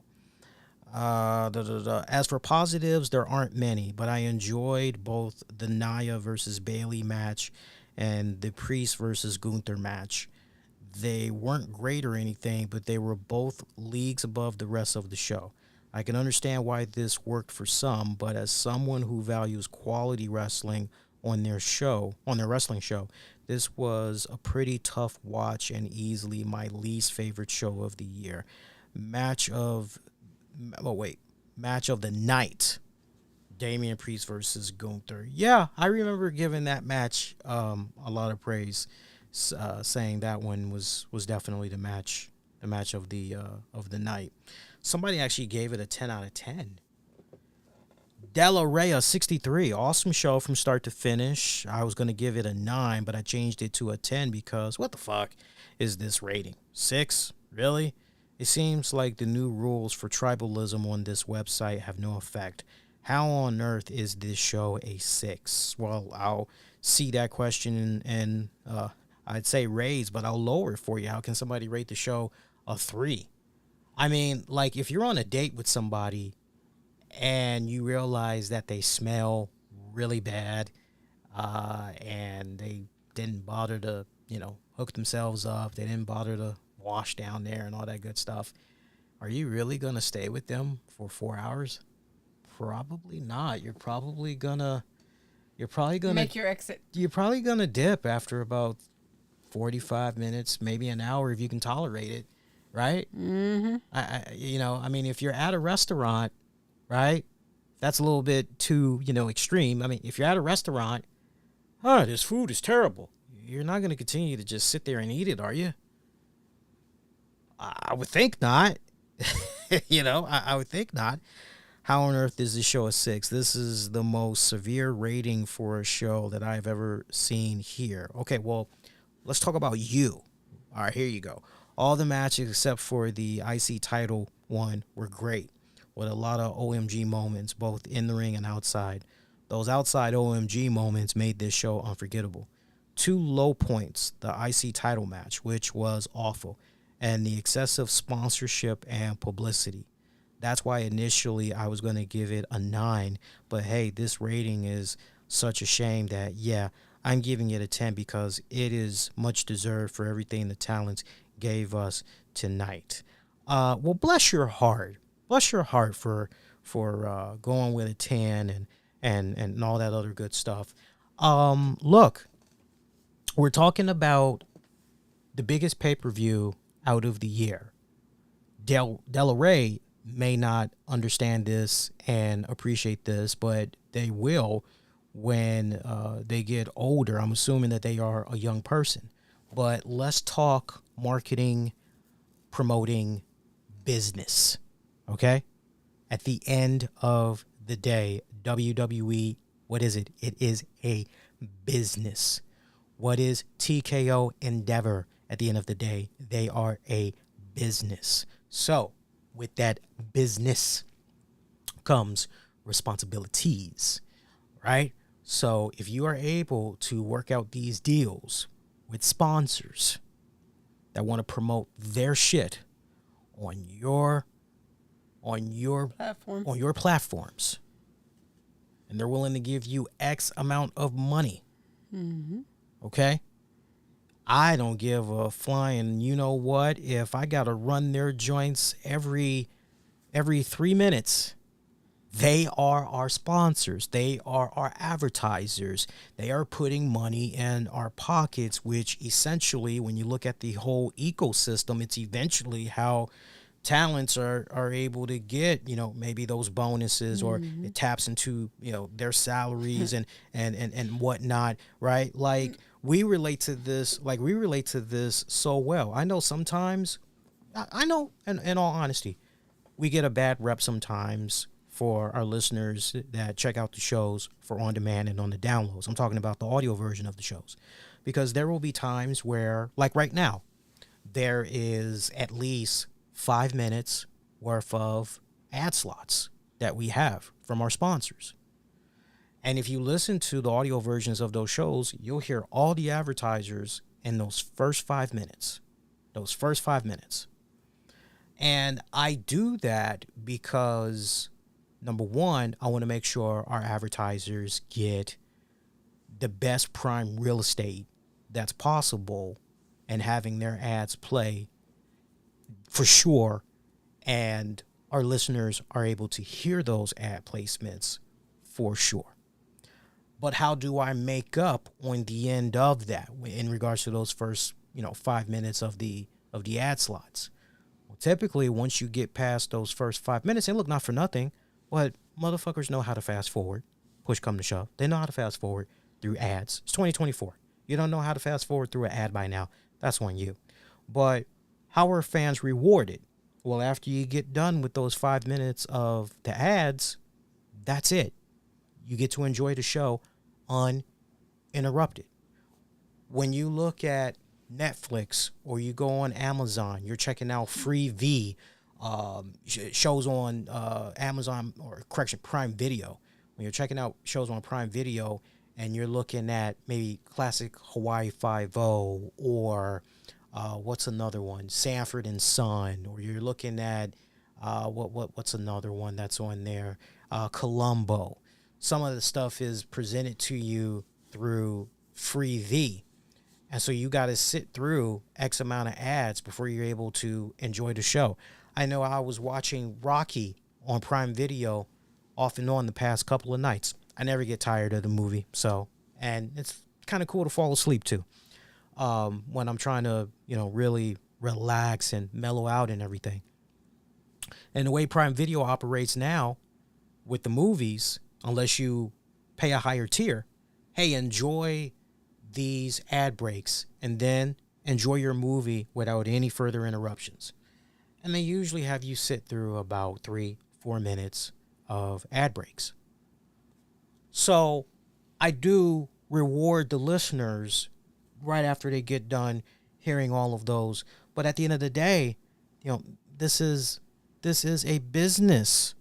This is a business, right? Without those advertisers, which trickles down into, I got to be honest, now that I'm really stopping and I'm thinking about it, if it wasn't for the advertisers that we've been fortunate enough to work with all of these years, we would not have the equipment that we have, especially when it comes to traveling, doing on-location stuff, recording like we were doing with AwesomeCon, a couple of other venues. None of that would have been made possible without the kind contributions and partnerships that we've been able to form with our sponsors. So, although I can understand where some people are coming from, babe, about, the product placement, like at the end of the day, it's a business. The bills got to get paid somehow. True. It's got to get paid. It's got to get paid somehow. One way or another, it's got to get paid. Now, where I draw the line is when people talk out of both sides of their mouth. I'm not taking any personal shots at anybody, but, to hear somebody go, oh, we're going to do everything in our power to make sure that our shows never end up being subscription based, because we know what got us to the dance and we appreciate you guys. We love you guys tremendously. And yeah, we'll never do that. We'll never have you guys pay for these shows. And then it turns into, I'm telling you, if we got to go prescription based, if, but not saying it won't happen. I don't think it's going to happen, but if, to, yeah, you want to check us out? Now we're only paid subscription based. And it's like, wow, way to alienate, X amount of fucking fans that supported you for all these fucking, like, I could understand it if, hey, the paid version, it's ad free. We go into bonus topics that you're not going to be able to find anywhere else. Not to mention what's out on the free market is a abbreviated show. No. Not even. No. You want to listen to this show? You like this guy? You like this guy and his co-host? The only way you're going to be able to listen to that is cough up some money. Well, wait a minute. Can't you just work with advertisers and make that be available for free for people to check out? And then if anything, give an abbreviated show, give some incentives for why they should check out the paid version? No. We just want for everybody to come and give us their money so they can listen to this one show over here. So are you guys doing like multiple shows? Like, is that going to be part of the whole paying? No, it's just one show a week. With so many people going subscription based shows, you name it. And even to the conversations that myself and Lee have had. And this has actually been a few years.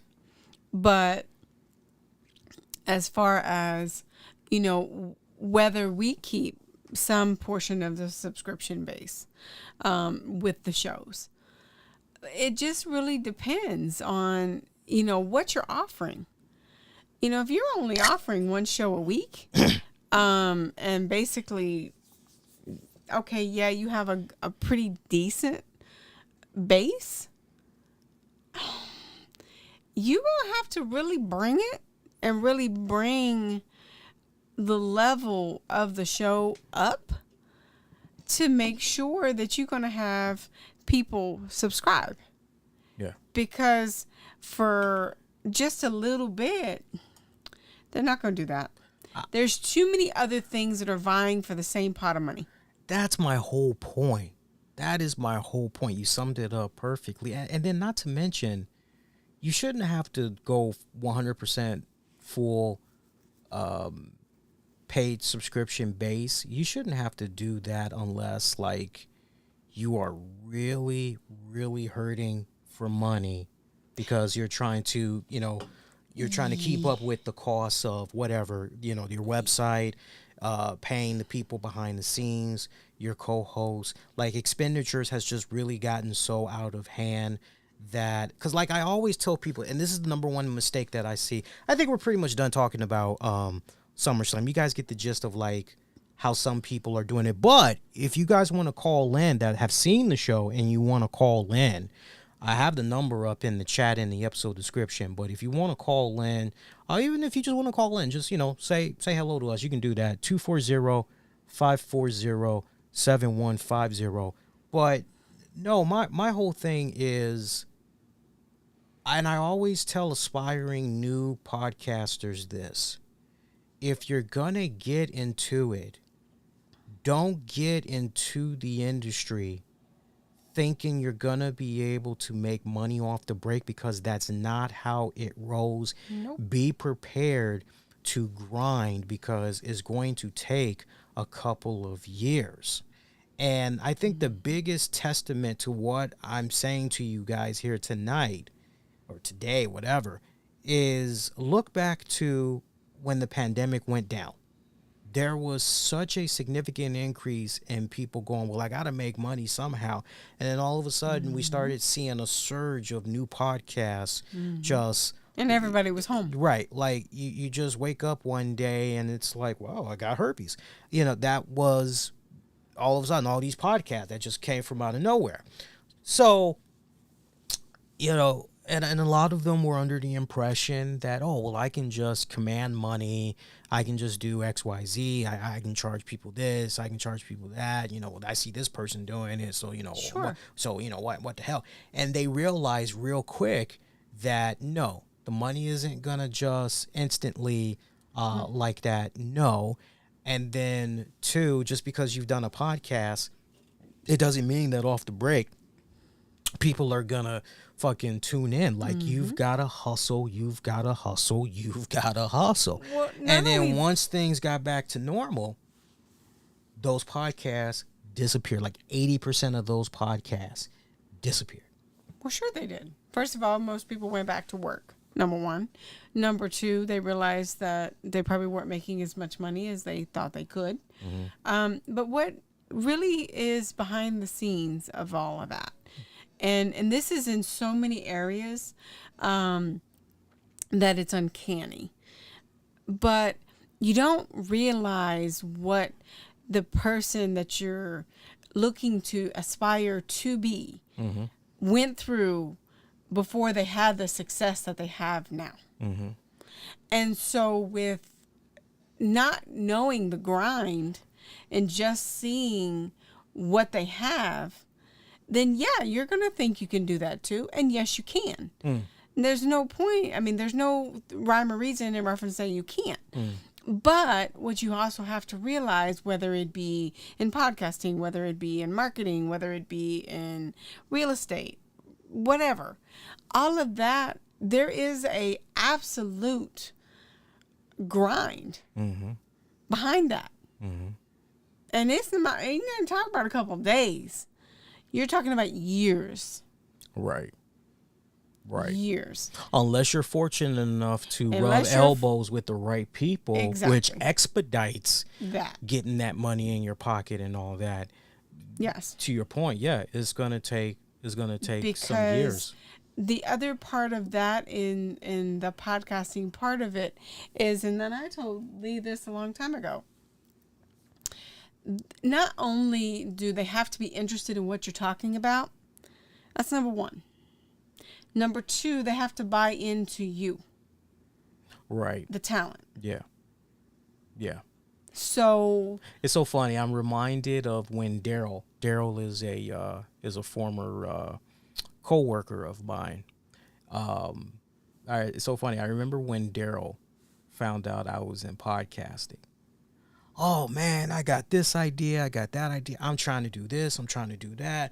Yeah, I got the perfect setup in my basement. Yeah, me and my boys. You ever watch Yeah, kind of like the McLaughlin group. Yeah, like that. But we gonna talk sports. I'm like, oh, okay. I'm like, well, that's kind of a nice fresh approach. Like, yeah, I really like that. I think there's definitely a market in that. It sounds like, as far as the format of your show, what you want to talk about, yeah, there's definitely an audience for that. And if I do say so myself, you definitely have a charismatic personality. You're fun, you got energy. People would definitely gravitate towards that. How are you picturing the topics? How are you going about talking about it? Well, we're going to kind of do it like we're at a barbershop, or we're at a cookout or whatever. We're going to kind of talk about it like that. Like, yeah, so like almost a bird's eye window for folks that's tuning in. Yeah, yeah, that would definitely work. Yeah, well, definitely I want you to, produce it and I'm like, yeah, okay, well, yeah, let me know when you're ready. A couple of weeks go by. Hey, Daryl. Hey, brother, what's up? Yeah, so how's that, podcasting, how's that coming along and everything? Oh, yeah, man, like, blah, blah, blah, blah, blah. Okay, all right, well, let me know. A couple of weeks later, hey, how's that? So, rinse, repeat. You guys get the gist. So it's like, if you're going to be about it, be about it. be about it. Right? Because there's a big difference between, no, I'm going to do this, and then, yeah, that's a nice little cute idea. That's a nice little cute idea. Right? But most people want to have the status and want to have the thing, but they don't want to do the work that goes into it. No. Procrastination, excuses. Yeah. All of that. When they realize how much work actually goes into it. We got the weirdest people following the show on Facebook, by the way. I'm looking at some of these accounts and I just go, yeah, that's a fake account. Blocked. My favorite these days are the motherfuckers that's pretending to be Facebook. Warning. this is your final warning, and then we're going to delete your Facebook page. We noticed this violation. Da, da, da, da, da. You can take care of it right now by clicking this link and giving us your social security number. And Oh, Jesus. Yeah, don't fall for that. it's like, man, kiss my fucking ass. Look. We got another one. This is on Twitter. Look at this. This is on Twitter. Look at this. Who is this? Oh yeah, it's just another. Looks like a fake ass porn actor. Blocked. It's like I'm blocking. I could easily just let this shit fly, but it's like, yeah, and just let the numbers. But I don't want to patent, like, Right. as long as it's a real person and they're actually posting, and it's like, okay, Real things. real things. Yeah, I can work with them. Hey, real quick, you remember when we were talking about what Rikishi had said about seeing his son yeah. Jey Uso? So Jey finally responded to his father's comments during a recent appearance on The Ringer. Jey Uso responded to those comments from his dad, Rikishi, critiquing Jey's WWE's booking and not having him be part of a big storyline right now. As if Rhea Ripley, Liv Morgan, as if Isn't that's not a big story. Right. And look, I hope that things are still, because based off what happened with SummerSlam, it's safe to say Jey Uso is going to slide on in there, start teaming up with Rhea Ripley, and I can see some intergender matches going down where they're beating the crap out of Dom and Liv Morgan. So another way to help Jey Uso get over even more, yeah. But Jey said this. He just said what he said about my creative. I'm like, Dad, just watch the show. Let me work. Let me go out and work. Enjoy the show. Make your rap track. That's Pops, though. Shout out to my dad. So I liked it. I don't think, if you were expecting any more of a, Dad, shut up, like, you fucking me up, like, no, he's not gonna do that. He's not gonna in an interview. He's not gonna. Not at all. No. In private, maybe, but not in public. Right. Now, Triple H, I did watch the media scrum or the post show. I don't know what they're calling it. Like, it's a post show, but they incorporate conference as well. So it's interesting how they got it set up. So Triple H had this to say in regards to, I'm gonna come back on the TNA stuff because I know you're not familiar with the working relationship, but I'm gonna skip that. But the one thing that was interesting, and I know you'll dig this, because when you saw her, you smiled and you were happy to see her. If Stephanie McMahon has an official role with the WWE, Triple H said she does not have an official role right now. But I can tell you this. She loves this. Absolutely loves it. Sometimes harder to love it. Sometimes easy to love it. It's easy to love it again for her. She's enjoying watching it. Speaking of, I can see that. Speaking of all of that, I don't know why, but it just got me thinking of something freaky. I was on the road this morning, and I had to go do a pickup. And the guy, intercom, I'm like, hey, Lee here, I'm here to pick up, da da da. Oh, you got to come inside. Oh, okay. You want me to come inside? Yeah. And I said, okay. And then he realized I caught him. And I heard him laughing. And then as I was getting ready to park, I just said, come to Butthead.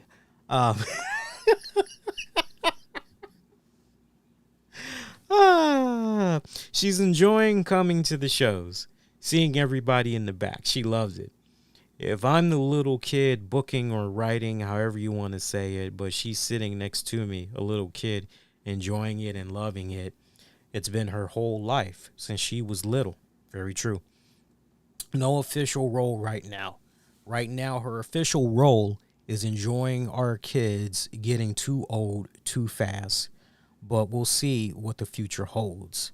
I would expect to see her around because she loves it and she's enjoying being around it again. And I gotta be honest, I don't. There's part of me that would like to see her back into the fold again, particularly in the position that she was in, because it was just so wrong, so dirty how Vince McMahon did her. Because, people that forget when Vince McMahon had rolled out, that first, go round and everything, like everything was on the up and up, everything was good. And then the minute that it kind of looked as though, well, this isn't going quite right, this is kind of down just a little tiny bit, it almost seemed as if right in conjunction with Vince McMahon back into power, whatever you want to call it, oh, well, Stephanie is essentially to blame for that. So, we're going to demote her, and it was just so fucked up what had happened. And so Stephanie basically was like, okay, so this is how we're going to do me? Okay, you know what? This is so fucked up. Okay, whatever. And I thought what was going on between herself and Triple H, Paul Levesque, I thought they were doing pretty good. Like, am I remembering my timeline right? Because I kind of feel as though, actually, yeah, my timeline's a little messed up. Before the first time that Vince McMahon stepped down, Stephanie was looked at as an scapegoat. Yeah. And I was going, that's fucked up. Like, because she was doing all these, women entrepreneurs, and she was running out there for a handful of years saying, entrepreneurship, business. And you're like, kind of like where Stephanie is going here with, it's not just WWE. Like, she's literally like, take these key fundamentals and you can apply it to your own respected business. I mean, she was giving keynotes and all that, and you're like, this is some good shit. I saw some of the stuff, and I was like, okay, I hear you. I'm like, okay, cool. So she's doing all that, and then Vince just, and then when the stupid shit has started to surface, and Vince McMahon had stepped away, essentially Stephanie McMahon comes back, and you're like, hey, all right, cool.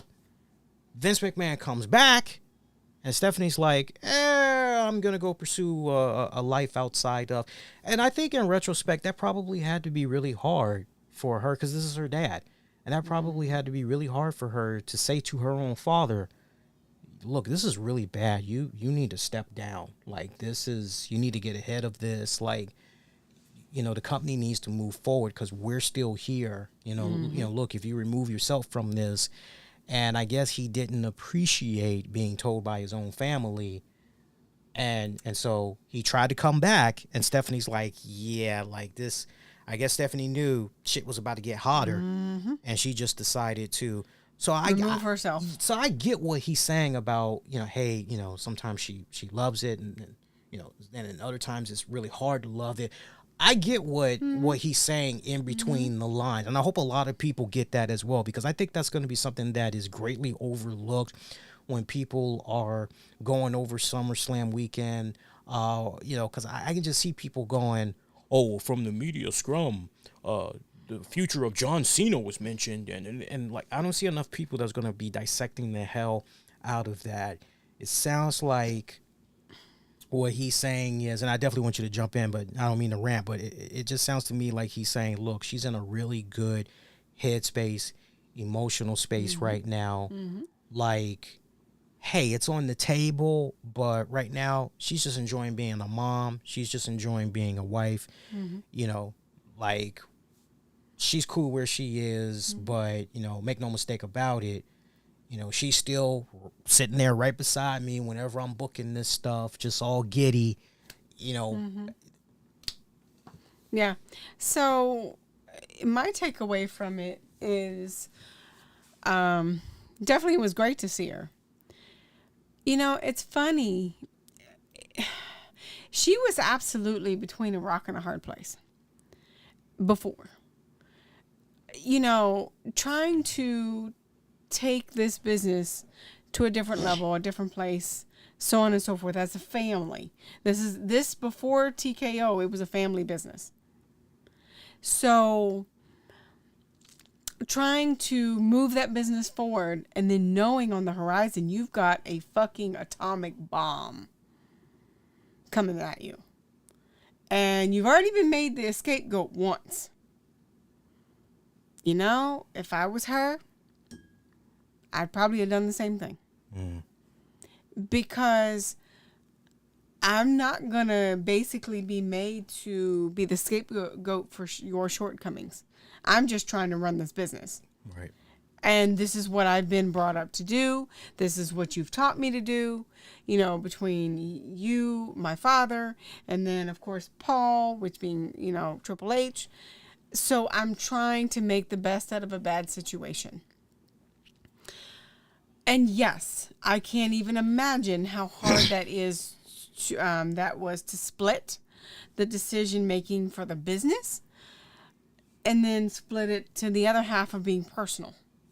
And to simply say, yeah, this is going to be some real heavy artillery, some fucked up shit's going to happen. You know, you probably should step down. And especially with the force that Vince McMahon was, and even toward the end thought he was. So I can imagine how that conversation went, probably not very well. Mm-hmm. So that's that part. But now it's not, you know what? I don't have to be that person. I can be a fan again. I can be a spectator again. I can have my input heard of where I think this should go. And I'm in a really good place right now because I don't have to be made accountable for the business part of it. I can be a fan. And she does. She's glowing. Like, she's happy. She's glowing. She's, you know, she's the wife of Triple H at this point. Yeah. And there's a really cool video floating around where after CM Punk lost to Drew McIntyre. Yeah, I saw the video. He purposely, for those of you that don't know, and if you have not seen this, you really need to go out of your way on social media and look this up. But after CM Punk lost to Drew McIntyre, he went out of his way to find Stephanie McMahon, and the two of them embraced in a long hug. Mm-hmm. And I don't know what was exchanged, but it was. Yeah. It was so heartwarming. Mm-hmm. It was so you could tell the sincerity of it and all that. And so I like seeing this Stephanie that's running around. Mm-hmm. I mean, and she's been consistent each time. Like I think about at the Hall of Fame. Yes. And she just seemed like this giddy little kid. Yeah. She's got the ECW hat on, all that, and Paul Heyman's recognizing her, and she's just, you know, getting like a little kid and everything. And, you know, I know there's going to be some detractors that's going to be out there, and they're going to be like, oh, well, you know, Stephanie, but she had to know this, and she had to know that. Let me tell you something, guys. It could be very true that she probably knew about some of the stuff that was going on with her dad. But my question to you, what was she supposed to do? What was she going to do? What was she supposed to do? Right. What was she supposed to do? What was she gonna do? Because it's like, I'm dare not saying it's right. But until you are in those shoes, see, everybody talks a really good game. Well, I would never. Mm-hmm. Like, everybody talks a good game, but when you're put in that position, that's when it's like, okay, now it's you. Now it's your turn. What are you going to do? And you'd be surprised at how many people crumble. Like, correct. God bless those two sons of Bernie Madoff. Yeah. Once they found out what was going on with their father, And when Bernie Madoff came clean with them, that he was doing the whole Ponzi scheme and shit. And they made him and held his feet to the fire to do the right thing. They went to the authorities. Once they found out, not only did they plead with him that he needed to do the right thing and all that, but they went to the authorities. Not everybody can do that. It's one thing if you can do that to somebody that used to be your friend or your coworker, but to do that to the person that gave you life. Hey, you got to do the right thing, but on top of that, you got to do it against the person that gave you life. That is a really difficult thing to do, because if you cross that line, you're going to a place where you can't come back. Right. But here's the other part of that. You're going to now be known as the whistleblower of a multi-billion-dollar company. And you're going to be the only one saying something in the beginning of this towards the owner, CEO, father of this multi-billion-dollar company. The merger hadn't happened yet. So not only do you have the family stuff that's coming along with that, as far as basically you're cutting the head off of the snake at this point. That's number one. Number two, it's your responsibility for all these people that you employ. So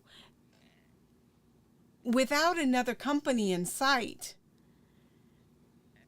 to essentially take that over, you are essentially cutting off your own heir. Yeah. Because you would be cutting off all the deals, you would be cutting off all the money, you would essentially, and what would you get from it? Not a damn thing. Yeah. Besides being called names of basically, you're the black sheep of the family type of deal. It's interesting how everything has played itself out. I still remember a time where WWE as a whole, what was the future going to be for the company? I remember being one of the first that was telling people, don't sleep on Netflix, don't sleep on Amazon. All is forgiven, because there were some people in the podcasting world that were taking shots at me and a few others without mentioning our names. But basically, that's stupid, that's crazy, these people don't know what they're talking about. And it's like, dudes, like, I can't speak for the other people. Like, I make it my business to follow digital trends. I may not know a thing or two about stocks and all that, stocks and bonds, but when it comes to my digital shit, like, I'm on top of that. The media consumption, I'm on top of that shit. And I was one of the first that said, Netflix, Amazon, don't be sleeping on that shit, because, and now look, January, you're going to have WWE on Netflix. It's the only way you're going to be able to check out Raw. Only way you're going to be able to check out all the pay-per-views is going to be through Netflix. That is just, it's like, wow. And then at the same time, it's also kind of sad, because, and it just, even if there was X amount of money to be made, just the fact that once Vince McMahon is dead, just knowing that it's not going to be anybody in the family that's going to continue on with the company. That's what makes it all kind of, you're happy for all the great success and the money and just everything that's coming along, which is like, wow.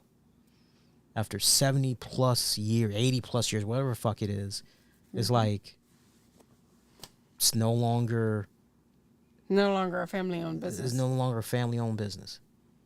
Well, hell, actually, at this point, it really isn't that now. Yeah.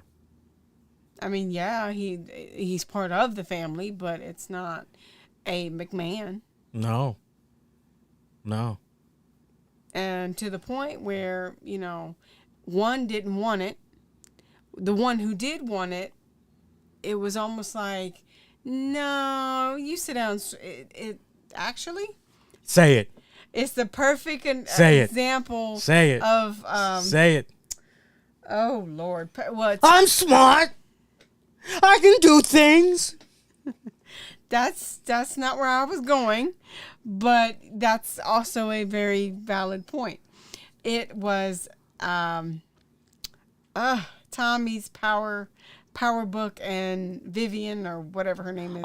No, I know it's Godfather. It's more Godfather than Power. No. Well, yeah, well. Shane McMahon is fucking Fredo. Well, or what's his face from as being the son, and then the daughter who wants it. That's what I'm saying. Shane is Fredo. Triple H is Robert Duvall. Yeah, Hagen. Tom Hagen. Mm-hmm. Stephanie is kind of tricky because you can look at her and you can go, well, she kind of fits the Sunny realm, but then she also kind of fits the Michael Corleone realm a little bit. No. Right? She's a tricky one as far as the casting goes. Vince is definitely Vito Corleone. Mm-hmm. You know, but you know, to a degree, you know, he's Vito Corleone. Yeah. That's a trigger. Yeah, I mean, I can see the Power elements, the Power of the TV show. I can see the elements. Power of the TV show in reference to, you know, you have the Vince who wants to then hand down this company to his son, his heir, and the son doesn't want it. You know, Stephanie. But the daughter who is chomping at the bit, Dad, give me more, give me more, give me more. I want to do this. And you're like, yeah, just go sit down somewhere. Yeah.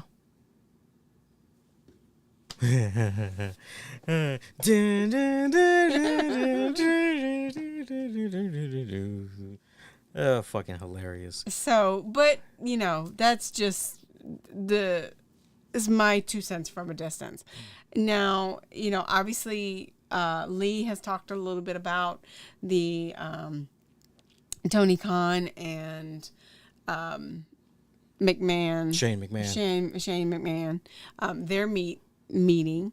My thought process on it is it's definitely a plus for AEW, depending on what they do with it. If you put the people in the right places to make that successful, it can be very successful and very lucrative if you book it and do it right.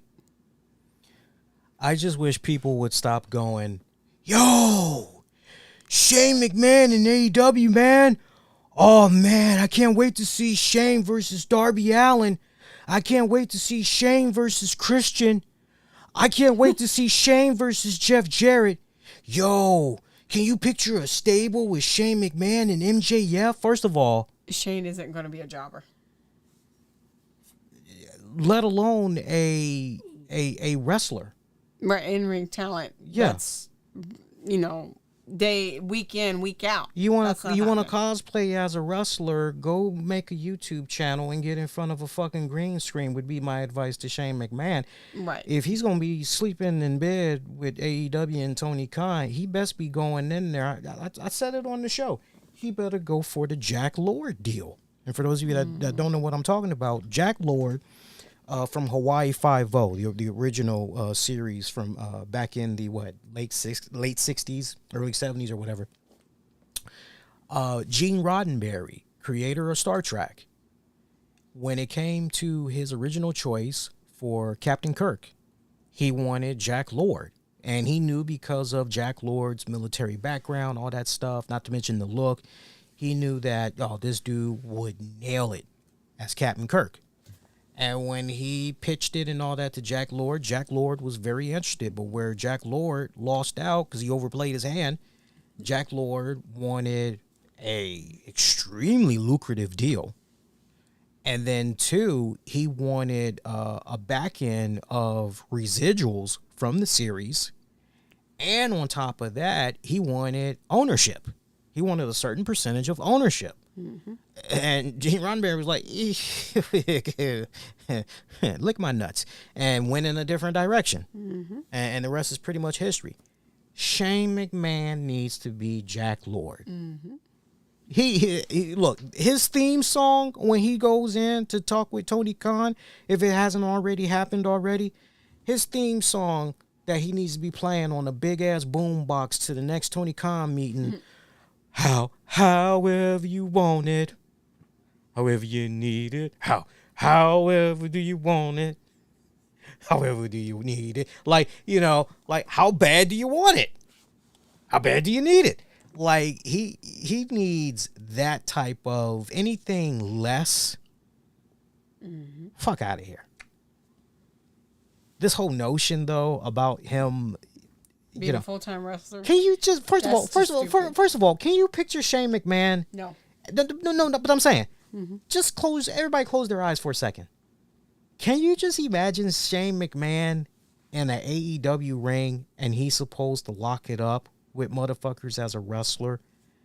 This dude is not really that tall of a guy, but because what he's done to his body over the years, he is going to massively hover over 80% of their fucking roster. Okay? You're going to be like, damn, that's Shane McMahon. That's a big son of a bitch. You know? You got him towering over Darby, Ray Phoenix, Penta, fucking Hook, Jungle Boy. Who else? Matt and Nick Jackson, Young Bucks. Really? Yes. He would tower over them. Yes. No, that's sad. That's sad. Dude would be like a fucking Brock Lesnar coming into that bitch. Just less talented. Like, no. This whole notion about, you know, he's coming in there and he's gonna be fucking working. No, fuck out of here with that. That is like the most stupidest thing. Dollars and cents. Okay? I'm gonna leave you guys. Shane is looking to get paid. I'm gonna leave you guys with this. We're gonna leave you with this. Think about it. Remember, we were talking about business. At the end of the day, it's all about business. And I always like to say on this show, all the shows, if it don't make dollars, it don't make sense. And I'm talking about that common sense. Okay?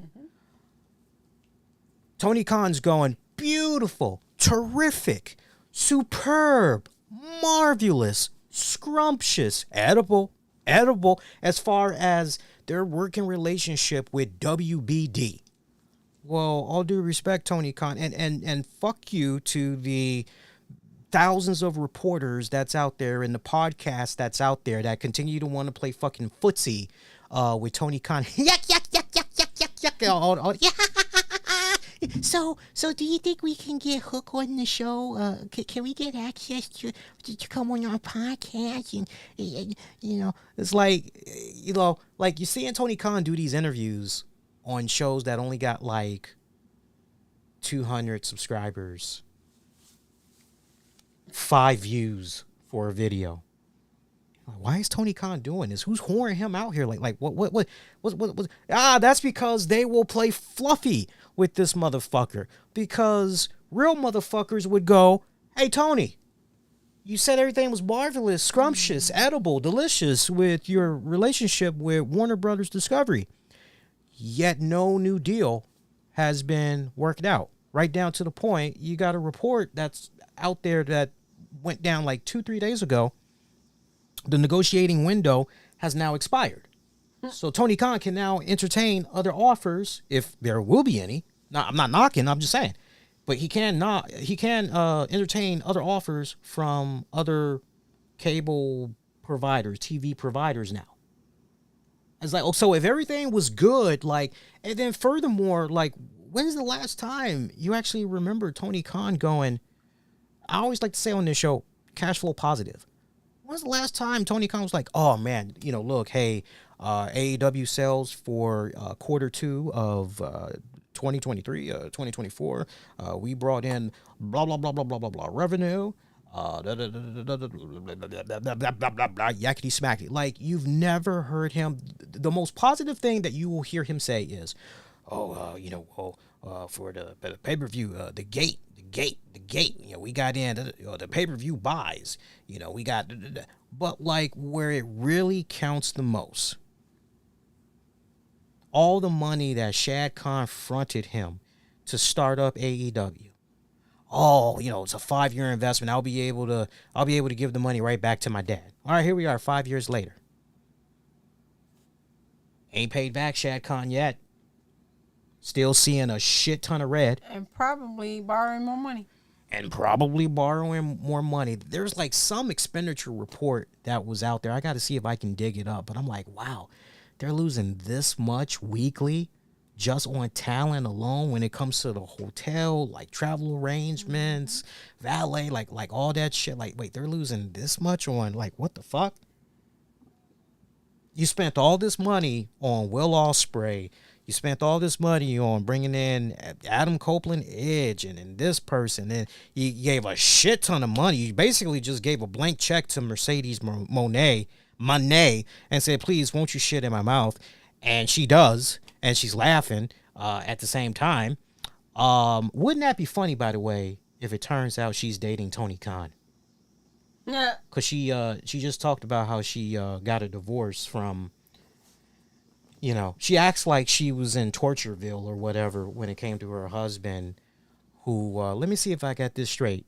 Y'all separated like 4 years ago, but the divorce wasn't finalized until like, I guess a couple of weeks ago.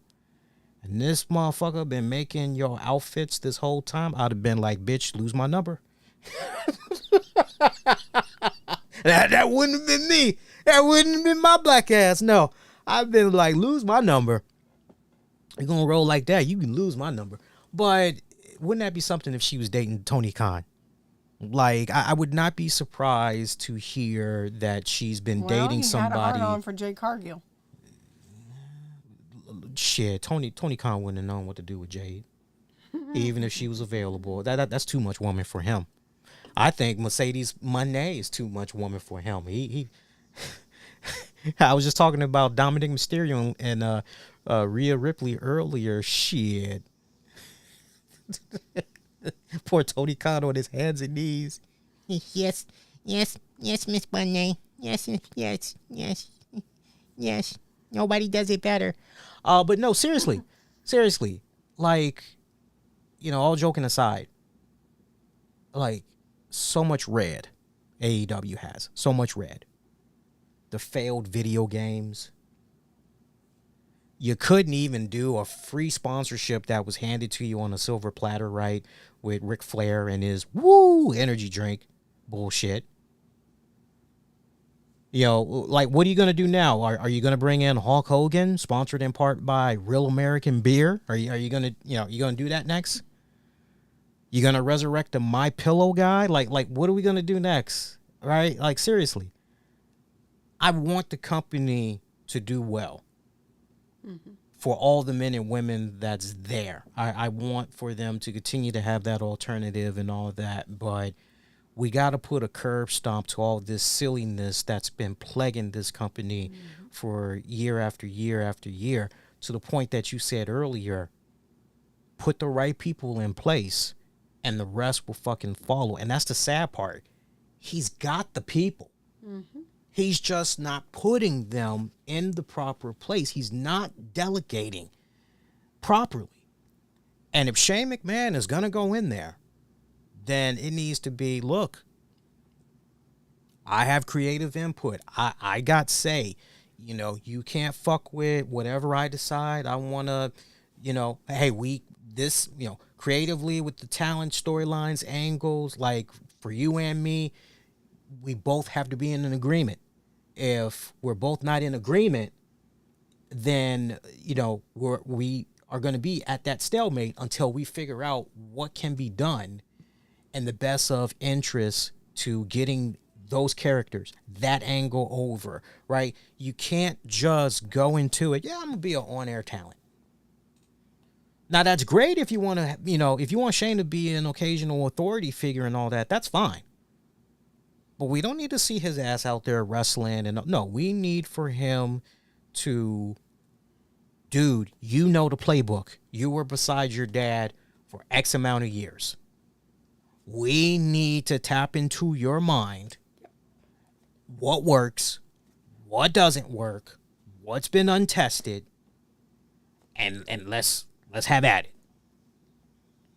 That's how you need to fucking operate with Shane McMahon. But yeah, I just had a fucking field day seeing all these people, oh my God, all the dream matchups. Motherfuckers were actually saying dream matchup. I never thought, as a wrestling fan, I would hear the words Shane McMahon and AEW dream matchups. Fuck out of here with that. Fuck out of here with that. I ain't mean to get on a rant there. Shout out to our sponsors as we get ready to wrap up. I definitely want to recognize all of our sponsors here. Without them, kind of goes back to what we were saying earlier, man. Content like what you're checking out right now would not be made possible. So I definitely want to show them some love. We're working with this very beautiful OnlyFans model for the next handful of shows, and we're happy to welcome her as a sponsor. Make sure, because I know a lot of you guys love checking out, especially the women involved in the wrestling industry. I know a lot of you guys already have access to some of their OnlyFans content. Well, I want you to put another one on the list. Check out Regan Moon, onlyfans.com/Regan's Way. That's REAGANSWAY. Regan Moon is one of the newest and hottest content creators that's out there on the OnlyFans market. And not only is she a sweet, shy girl next door, but she's also got that nice, freaky side as well. I know a lot of you guys are going to enjoy her content. I want you to get on top of her content. Check out that beautiful blonde bombshell, because you can be one of the first subscribers to be saying, yeah, I was part of her meteoric rise coming up through the OnlyFans ranks and all that. Look, I know pretty women when I see them. I married one that's sitting right beside me. You definitely will not be disappointed. Check her out, onlyfans.com/Regan's Way. True sidebar story. When I originally told Tams that I was going to be working potentially with an OnlyFans model, she groaned at me like Marge Simpson, oh, Homer. She groaned at me, rolled her eyes. And I said, babe, a lot of female wrestlers are doing the OnlyFans now. A lot of fans are doing the OnlyFans. Like, it's a win-win situation. Like, this is fine. Like, we can do this. Like, it's good. And she's just like, yeah, okay, whatever. And I was like, okay, like, just chill. So, yeah. Hey, look, I thought I was going to end up sleeping on the sofa. Because I was a little concerned there. Like, I ain't even seen anything. I ain't even seen nothing. Shout out to Axiom of Alchemy. Check him out at axiomofalchemy.com. We're also brought to you in part by cannaglobe.biz//sweet sensations. If you're tired of dreaming about your own cannabis dispensary, but you're getting stuck on the licensing fees and costs, these guys got the perfect solution for you with their celebrity partnerships. You can own your own cannabis business with full support, even if you have zero experience. They hook you up with the training, handle shipping, take care of everything in regards to licensing, and the best part, 100% legal. Hit them up, cannaglobe.biz//sweet sensations, or give them a call at area code 702-767-0683. We're also brought to you in part by our friends over at the Top Tier Financial Group.com. They are a group of tax attorneys, enrolled agents, CPAs that specialize in tax resolutions, tax preparation, wage garnishment, and bank levy releases. Let their 15 years of knowledge and experience in the tax industry help you achieve a better tomorrow. Shout out to my guys over at My ED Meds. If you're tired of paying all that money for Viagra and Cialis, call the folks at My ED Med at 1-833-693-3633. Shout out to AncientSupplements.store. veteran-owned business. Ancient wisdom meets modern science. Their supplements are inspired by traditional remedies used by ancient civilizations with enhanced contemporary scientific research. Layman's terms, all you got to know is their stuff is made in the good old USA, manufactured in the USA, supporting local industries while also ensuring high quality production standards. Whether you need supplements for focus, clarity, muscle joints, you name it, they got supplements for everybody. Great affordable prices, 100% satisfaction guaranteed or your money back. Last but not least, shout out to my guys over at the Orange and Blue Glory. If you are a Florida Gators fan, hey, and college football, kind of, right? We're almost there. I mean, we already got preseason NFL that's getting ready to start. Very curious to see how the Washington. You are right about that. Yeah. Very, very curious to see how the Washington Commanders do. We'll sit down next weekend, and we'll look at the Commanders' schedule and figure out what their record is going to be. We'll talk some football and all that good jazz. But yeah. Matter of fact, Commanders, I believe, are going to be playing this coming week that we're in right now. They're going to be playing later this week. I forgot who they're playing. I kind of feel like maybe it's the Jets or something, but matter of fact, if you bear with me a second, I can actually tell you within 3 seconds. Let's see. I'm on Ticketmaster right now. I did remember it right. August 10th, Saturday at noon, they're going to be playing against the Jets. Why we damn? That should be a win. Wow. Yeah, that should definitely be a win.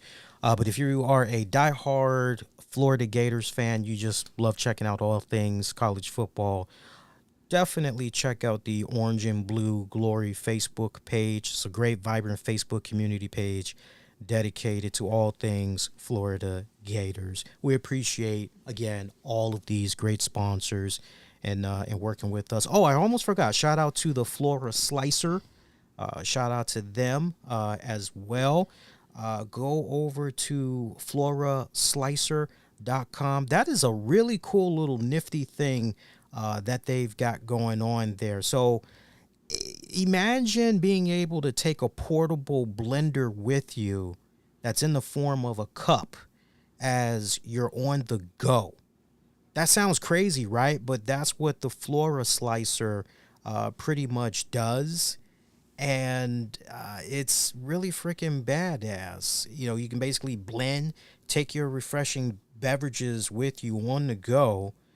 And in this type of weather that we're having right now, the most important thing that you can do is stay hydrated. And the Flora Slicer, it does all of those cool things. It's portable. Most importantly, it's waterproof. And as Tams likes to always say, because she's always looking at healthy alternatives, it's definitely going to provide you all that and is a better mixing option for your favorite drinks without the need of being tied down to your kitchen. So check them out, floraslicer.com. Again, we love all of these guys. We love you all as well tremendously. So Tammy was like, yeah, just don't be long-winded. Well, we did it again. I'm sorry. You all gain. We kind of lose, but, you know, it's all good. We love you guys. Get at us on the Twitter, the Facebook, YouTube. Use the keywords, the RCWR. Yo, do us a huge favor, by the way. Being's a huge, it'd be a great favor. Like some of the stuff that's on YouTube. Like, go check out the SummerSlam show. Hit it, give it a like and all that. But, like, if you do anything in regards to the YouTube channel, man, just pull up an episode. Just put up an episode or go to the RCWR live, the RCWR show live playlist, and just let the episodes play in the background while maybe you play some video games or you walking the dog or whatever. We're trying to get that watch time up. Watch time is just a little bit down, just a little bit, but we're trying to, as some of you guys had noticed from when you were trying to send in super chats, they demonetized us for no apparent reason several months back. And they tried to say some bullshit like we were reusing content. And we're like, how are we reusing content? Like, all the content that we have that's on our channel, it's all original. Like, what the hell are you talking about?